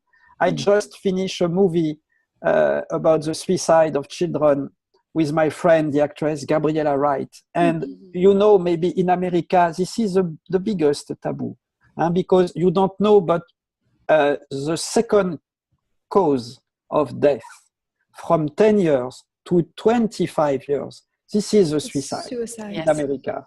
So this is a symptom of we are very sick mentally. The madness. But it's a spiritual fight between peace and stress, between ignorance and consciousness. So when I see you, Christina, with your cute picture of your dolphin, your smile like a baby, you, Sara, like a sort of medicine woman reincarnated in a volcano of love. She is fire. We receive your love. And this is the most important. Because when I see you both, I don't want to say that like that, but there is no judgment. You don't judge. This is so important. You are not dogmatic. You don't say, do this, do that. Just you share your energy. Right. Sara, you share your love. Christina, you share your love like a child. You are a child. An old soul reincarnated in a child body. that youthful energy that comes out of it. And I'm kind of the old mother, you know, everybody's on my lap and everybody's getting a hug, you know, because I know how important that is, just to simply embrace. And what we do here is we are embracing you. We're giving everyone that beautiful hug. Love yourself within, because we see you and we love you for who you are from the inside out. It's so important because you, Sara, you, Christina, all, we have a responsibility. Yes. For every person who is watching your show, my friends. We never know. You can save a life. I see, I have many times improved this experience. One day I was in Long Island, in New York, and there is Stony Brook University, the big university for the students in science.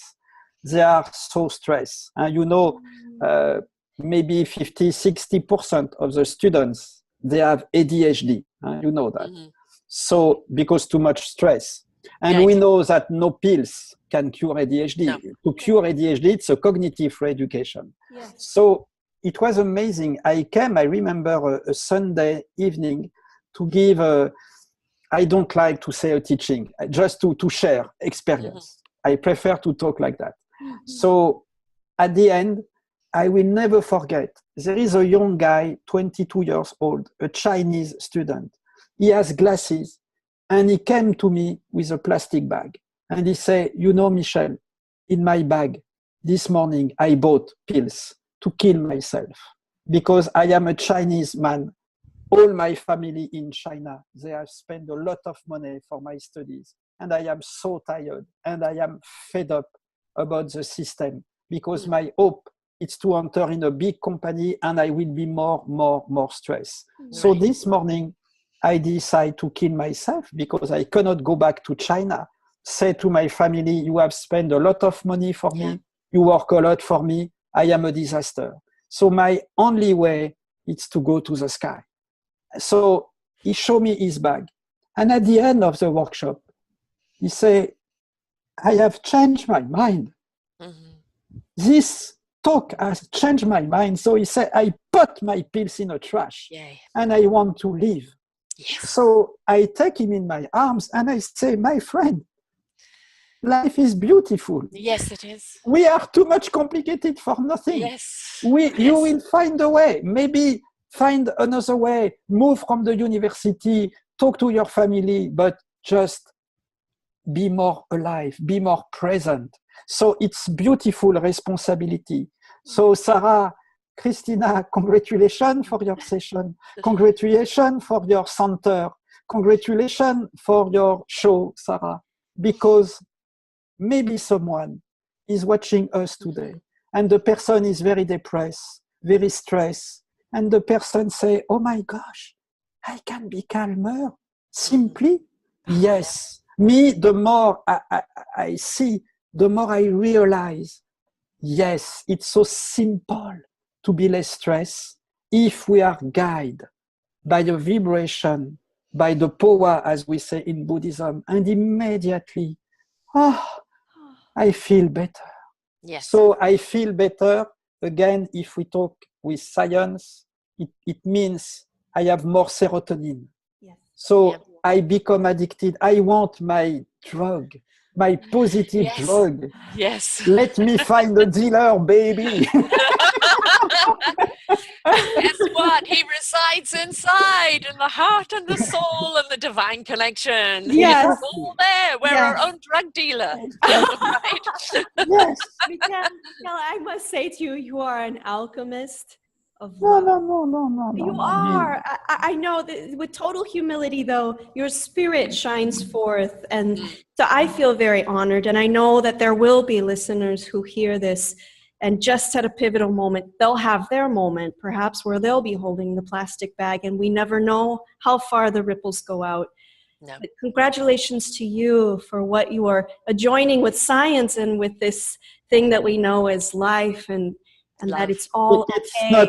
It's not my success. This is the success of the intelligence of the people.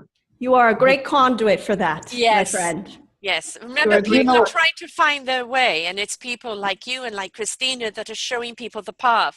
The whole point of the radio station is to give people a path of knowledge that they can put in their backpack on their journey of life. And a lot of the time, people who are waking up to that consciousness, I realize I'm stressed, I realize I'm miserable, but I don't know where to go. These shows are to share that knowledge, so that they can put this knowledge in their backpack, apply it, and then take their beautiful journey of life.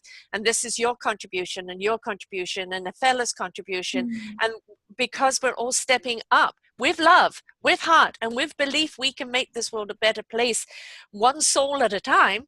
By igniting that spirit and that soul and heart within them, we will change this planet and its equilibrium and rebalance the serotonin, the whole goddamn thing. Yes. We can change the world. It's true. Yes. Because today we have all the tools. We Absolutely. have media, we have internet, we have app, we have all to change. Yes. Just this little conscience. But again and again and again, it's so important to realize that when we talk about meditation, it is not the cliche to say, I want to be sitting down in a lotus position like that, 20 minutes per day, every morning.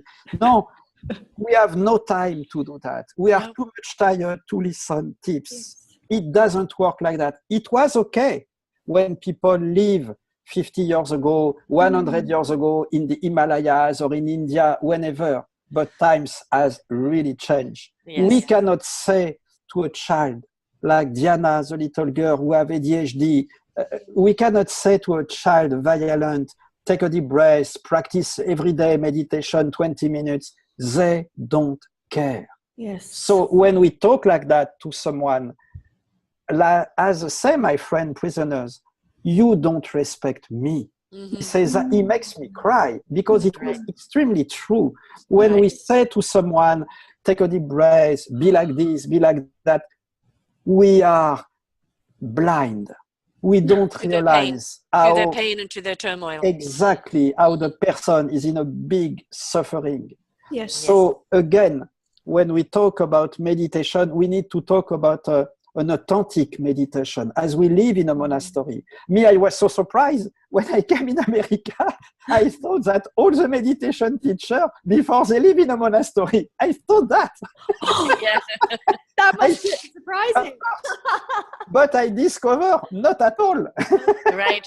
Not at all. Because because of course, when we have a monastic life or when we take refuge with our Rinpoche, we receive many teachings that you cannot find in any books, that you cannot find on internet, because in Tibetan etymology, sacred means secret. This is the same word. It's the same for Navajo Apache language. Sacred, it's secret. We don't talk about the special practice. So all the Buddhism, it's a philosophy, it's a cosmogony, it's an art, it's a meditation, whenever. But there is also very deep layer that we cannot find in any books. So it's just a question of vibration. It's a question of to feel, not to learn intellectually, but to feel with our heart, to see in our dreams, to have synchronicities, sign.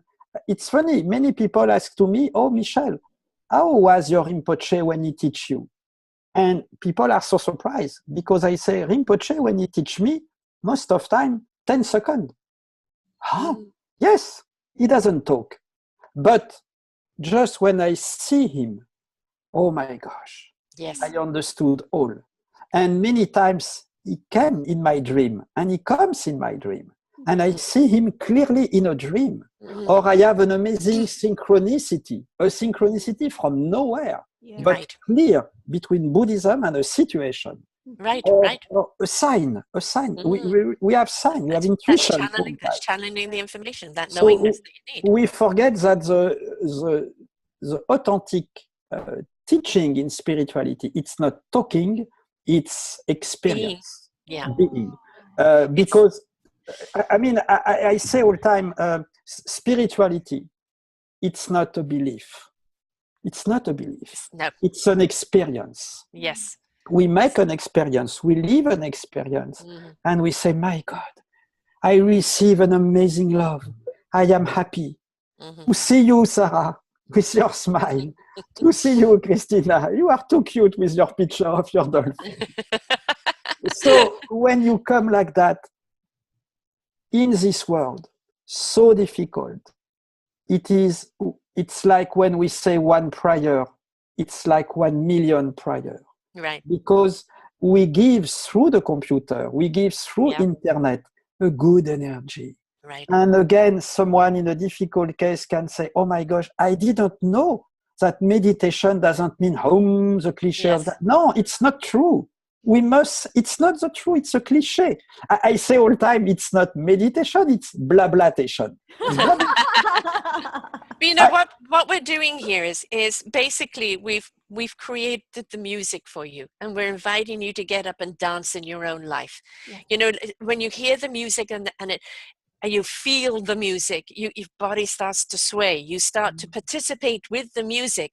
All we're doing is we're playing our song. We're playing our song of love. We're inviting you to hear the music. Let your hips sway. Start feeling the music within you, around you, devour you, and become part of that music. And you will feel so good. You'll feel so released. You'll feel so in truth with self that you'll want to dance all the time. And you'll be looking for that music, and you'll realize you are the music. Just get up and dance to it. You know, it's so true. I have the chance to give concert with my friend Myron McKinley. Myron is the music director and the keyboard player since many, many years of Earth, Wind and Fire. When I was a child, I dreamed with Earth, Wind and Fire. I loved the music. I grew up with it. Yes. Full of love. Yes. Beautiful. Yes. Philip Bellet, Verdine White, Maurice White. They were full love. Yes, love. For me, the concert of Earth, Wind and Fire, this is the best pills that we can buy in America to feel happy. And for me, it's a dream now. When I sing on stage with Myron McKinley, we perform together. And I will share with you the link. You can see the last concert that we give together. And it's magical, exactly as you say, Sara. It's exactly as you do, Christina, when you bring your picture of the dolphin.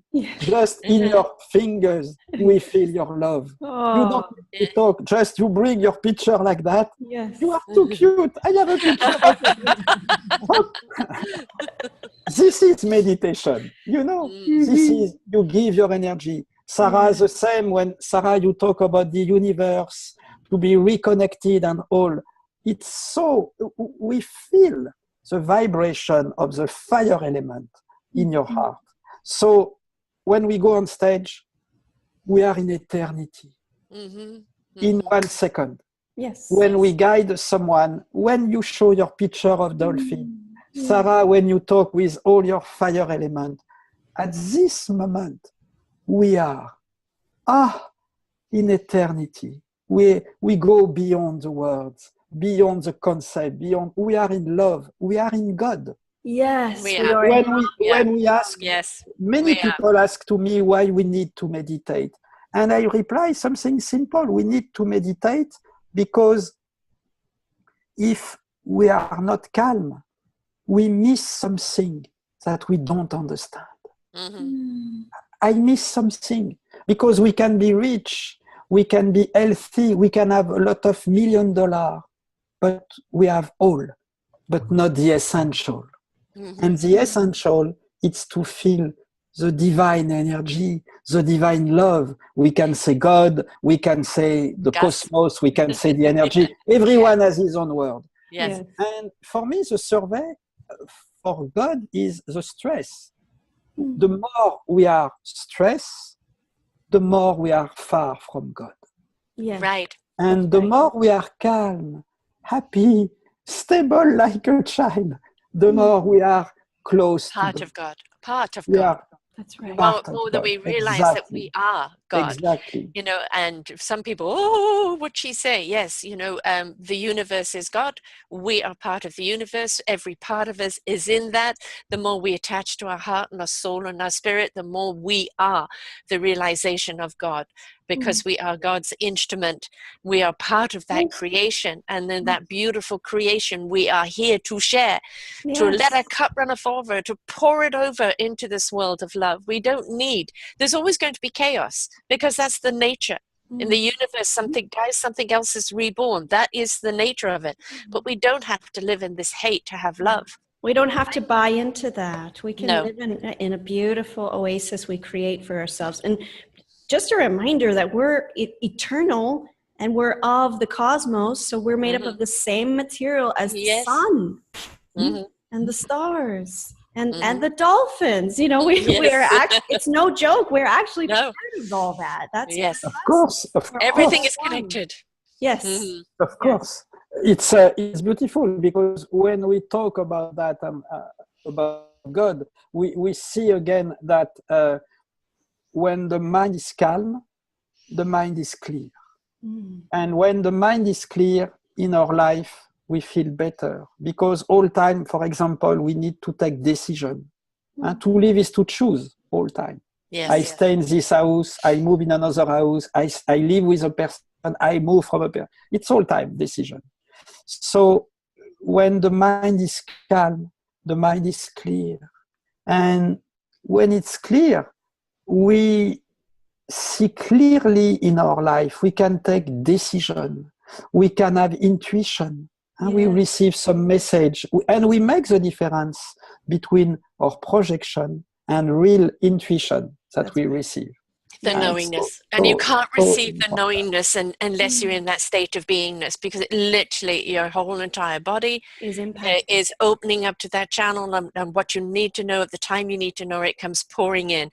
And you cannot step into that knowingness unless you're into the trust of love, the trust of the divine, the trust of being a being, because that's the only way you receive that knowledge. It's a felt experience. This is all felt experience. Yeah. It's funny when people sometimes ask to me, oh, can you give me one meditation? What is the best meditation? It's an interesting question. What is the best meditation? When the brain is running all the time, how can I stop the brain like that?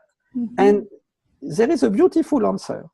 We go in the street and we give $1 to an homeless. We are kind. We have a little attention for someone. So we are stressed, and we give love. We give love, $1 to an homeless. We are at home and we cook pasta.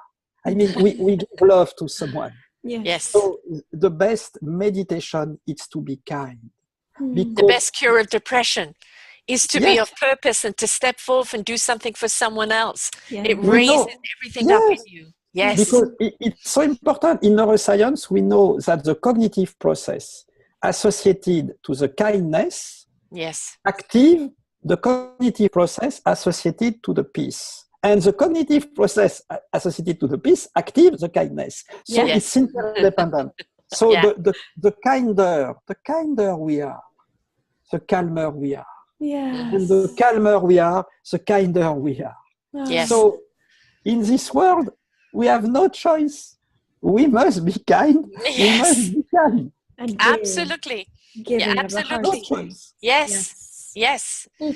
Yes. You know, you realize, folks, this is almost 2 hours and it's flown by. This has been such a joy. What a fun ride. We've been swimming with the dolphins here, and we've been jumping for joy and dive into those waters and coming up just with blowing bubbles and being exuberant, and it's been absolutely beautiful.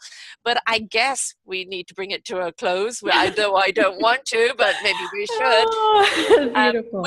We are going to go out with that piece of music with you and the Earth, Wind and Fire, and you just let that elevate you, folks. You know, remember the answers lie within.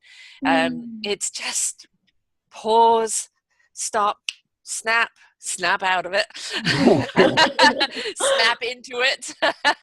First one, snap out of it. Second one, snap into it. And now you're there. Yeah. That's right.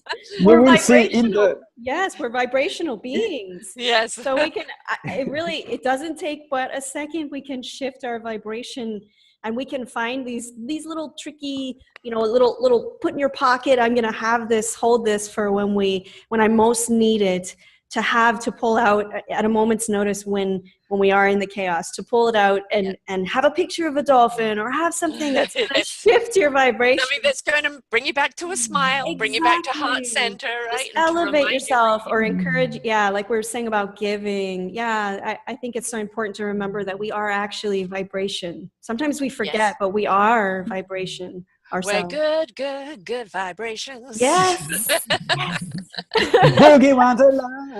Yeah. We actually had Robin Williams on from the Beach Boys. We've had him on a few times. We had him on channel. When you talk about heart vibration, he actually has come up with an app that raises the frequency, and they have come up with a water that rechanges the frequency and the consciousness in the body. This is the thing. There are people out there doing something to help us on our way, help us to reconnect back to the soul and heart center of who we are meant to be as human beings on this planet. And here on Self Discovery Radio, we celebrate them.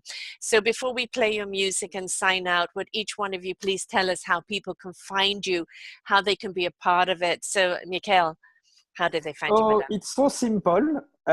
So my last book, it's Meditation for Daily Stress. So I have published 20 books in spirituality, and this is the last one in English. So you can find these books in Barnes and Nobles, Whole Food, Amazon, anywhere. Meditation for Daily Stress, 10 practices to feel better immediately. And you can go on my website. There are many videos, many classes online. All is free, because for me it was so important that it must be free. So the website is simple, michelpascal.tv. It's like a TV because we post a video every day. So michelpascal.tv. Will you spell that, please, darling? Will you spell that for the audience? MICHELPASCAL.tv. Simple. It's my name, .tv. And also I have my center. If you want to visit me in California, my center is on Catalina Island. Catalina, it's facing Los Angeles. We have 1 hour by boat, and we arrive on Catalina. Catalina, there is no car, no traffic. It's an island in the ocean, so pure. We have a lot of dolphin, whales, bison. So it's a retreat in the nature. There is my center, so you can come. And when I don't teach in my center, my friend Leslie Warner, she's the meditation teacher certified on the island. So I have trained Leslie during many months. She's an amazing meditation teacher every day in my center. And if you want to be meditation teacher certified on this new way of meditation, because we need teacher, I need teacher for the prisoners, for hospital, for school. I receive too much demands every day. So I have trained 17, 18 teachers now in many countries, in America, also in South of Africa, in Europe, in Asia, in many countries. But we need teachers certified on this way. You have all the details if you want to become a teacher on my website, michelpascal.tv. Wonderful. Thank you. And soon I will give a concert in the center of Christina. I would love that. Yes. Actually, I want to do that. And the dolphins would join us. I know that they would, because the dolphins, they channel our human energy. Of They course. come around when they know, just like that dolphin came up for you, reached out of the water, and it was this spectacular show. They will do that for us when it's needed, or just to be swimming along. Yes. We go out. Sorry, I'm getting ahead of myself. You can find us at athela.org. We are a philanthropy giving organization. We give to 2 organizations, one for dolphin and whale conservation, and the other one is for the waterproject.org, which we're so happy about, giving to those who have to walk for water, and then clearing away these wells so that they can build more stable wells. And of course, all the things that are associated with that. So it's Africa, it's a place where the water is, we're pouring a lot of energy into that, but all over the world really. So we'll be expanding our support for beautiful water that's been blessed. And you know, this water is mainly, I mean, our planet is mainly water. So we're water, and this link to water is a part of our retreats. Actually, we get into the ocean, we meditate, we commune with the ocean, I should say. So it's just coming back to yourself. There's no magic here. The dolphins come to us. We're in kayaks. They come to us. There are teachers. The channeling that happens is very spontaneous. And we do go to the ruins and the sacred sites that the Mayans have left us here, and we channel that energy. It's mainly, though, the primary is to make it simple for people. It's the simplicity of quiet. Long periods where there's silence, and our meditations, we allow for whatever material is going to come up, for it to come up, and then we can observe that. And so tools are included in this retreat experience, so that there's never any, I'm going to come here for a time and then I'm going to go home to my to my chaos world. And I'm excited to say too, we have just released a film that is called Tuning In, Angels and Aliens. And it's a sequel to a film called Tuning In. And it's coming out in August 2018. And the trailer is on our Facebook page and all of our social media. You can go to athela.org to find out more about this. It's a film about channeling, and it has 6 of the most prominent channelers on the planet. And, you know, it's funny, they're all talking about the same thing. We're talking about peace. Mm-hmm. Yes. These beings are coming through human bodies to speak about this peace and channeling this love vibration, and for healing ourselves on the planet. So it's got great content, but I would also dare say the energy behind the messages is a journey. So please, I invite you all to go there. And I also want to thank you both, Michel and Sara. I've been more quiet today because I've wanted to really absorb this yes. heartbeat vibration, this love. It's been wonderful to drink this nectar with you today. It's been great. Thank you. Thank you, Christina. Thank you both very much. And remember, here at selfdiscoveryradio.com, and we are also stepping into NPO by the end of the month, where we're self-discovery community is opened up. You'll see more about that coming up, but it is about raising money to support other people's services from people that are here under their self-discovery radio umbrella. For the people who need them, who can't afford to get back on their feet, this is what we're going to be doing. And so that's the next chapter, along with another book, which is participants from our radio guests contributing a chapter, giving you this beautiful book of wisdom that goes along with the show, and the money raised for that goes into the kitty to afford services for people who can't afford them. So this is the cycle that we're constantly doing. So stay tuned more on Self-Discovery Radio. You'll see Self-Discovery Community coming up very, very soon. And I thank you both very much. This has been heart, soul, spirit, divine energy, absolutely wonderful. And thank you so much. And I enjoyed you so much last time, Michel, and it was so beautiful to have you back on again. And we're going to close out with your music, and just everybody get into the music, feel it. Don't be afraid to feel life. It's beautiful when you step into the feeling of life. You know, just every part of your body is awake, and it's wonderful. So step into it. So thank you so much, Michel and Christina. Thank you so much. Thank you so much. We keep in touch for all. Yes. There's obviously going to have to be another one down the road for sure. And I send you the link immediately. I send you the link with the music on stage. You have a trailer of the last concert that we give in IMAX in LA. Yes. Wonderful. Fantastic. So this is what we're going to close out with, folks. So enjoy. And until next time, folks, bye for now. I want to present to you this amazing session. Today it's a sacred date. It's an amazing moment to play with my friend Myron McKinley.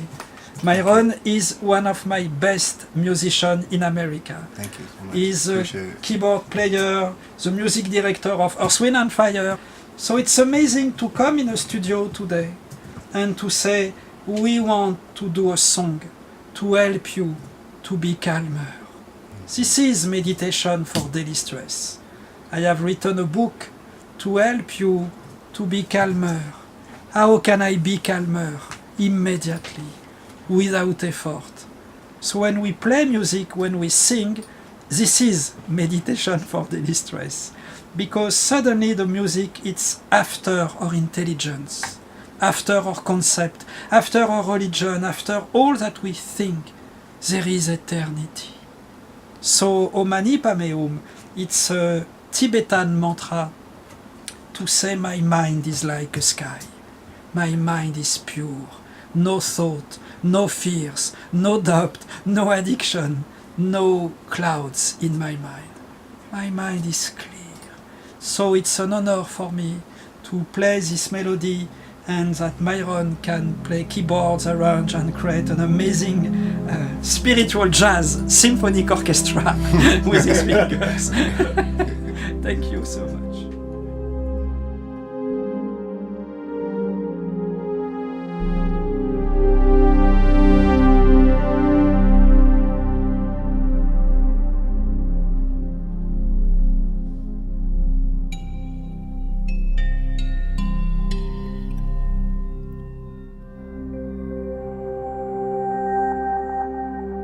Om Mani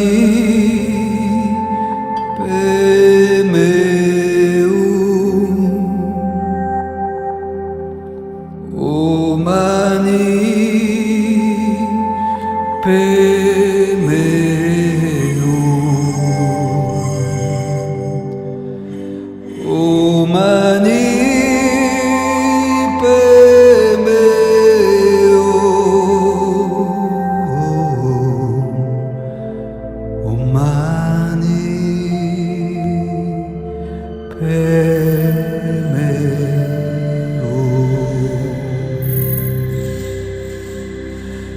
Om Mani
For more wonderful shows like this, please go to selfdiscoveryradio.com, podcasts, and see our lineup.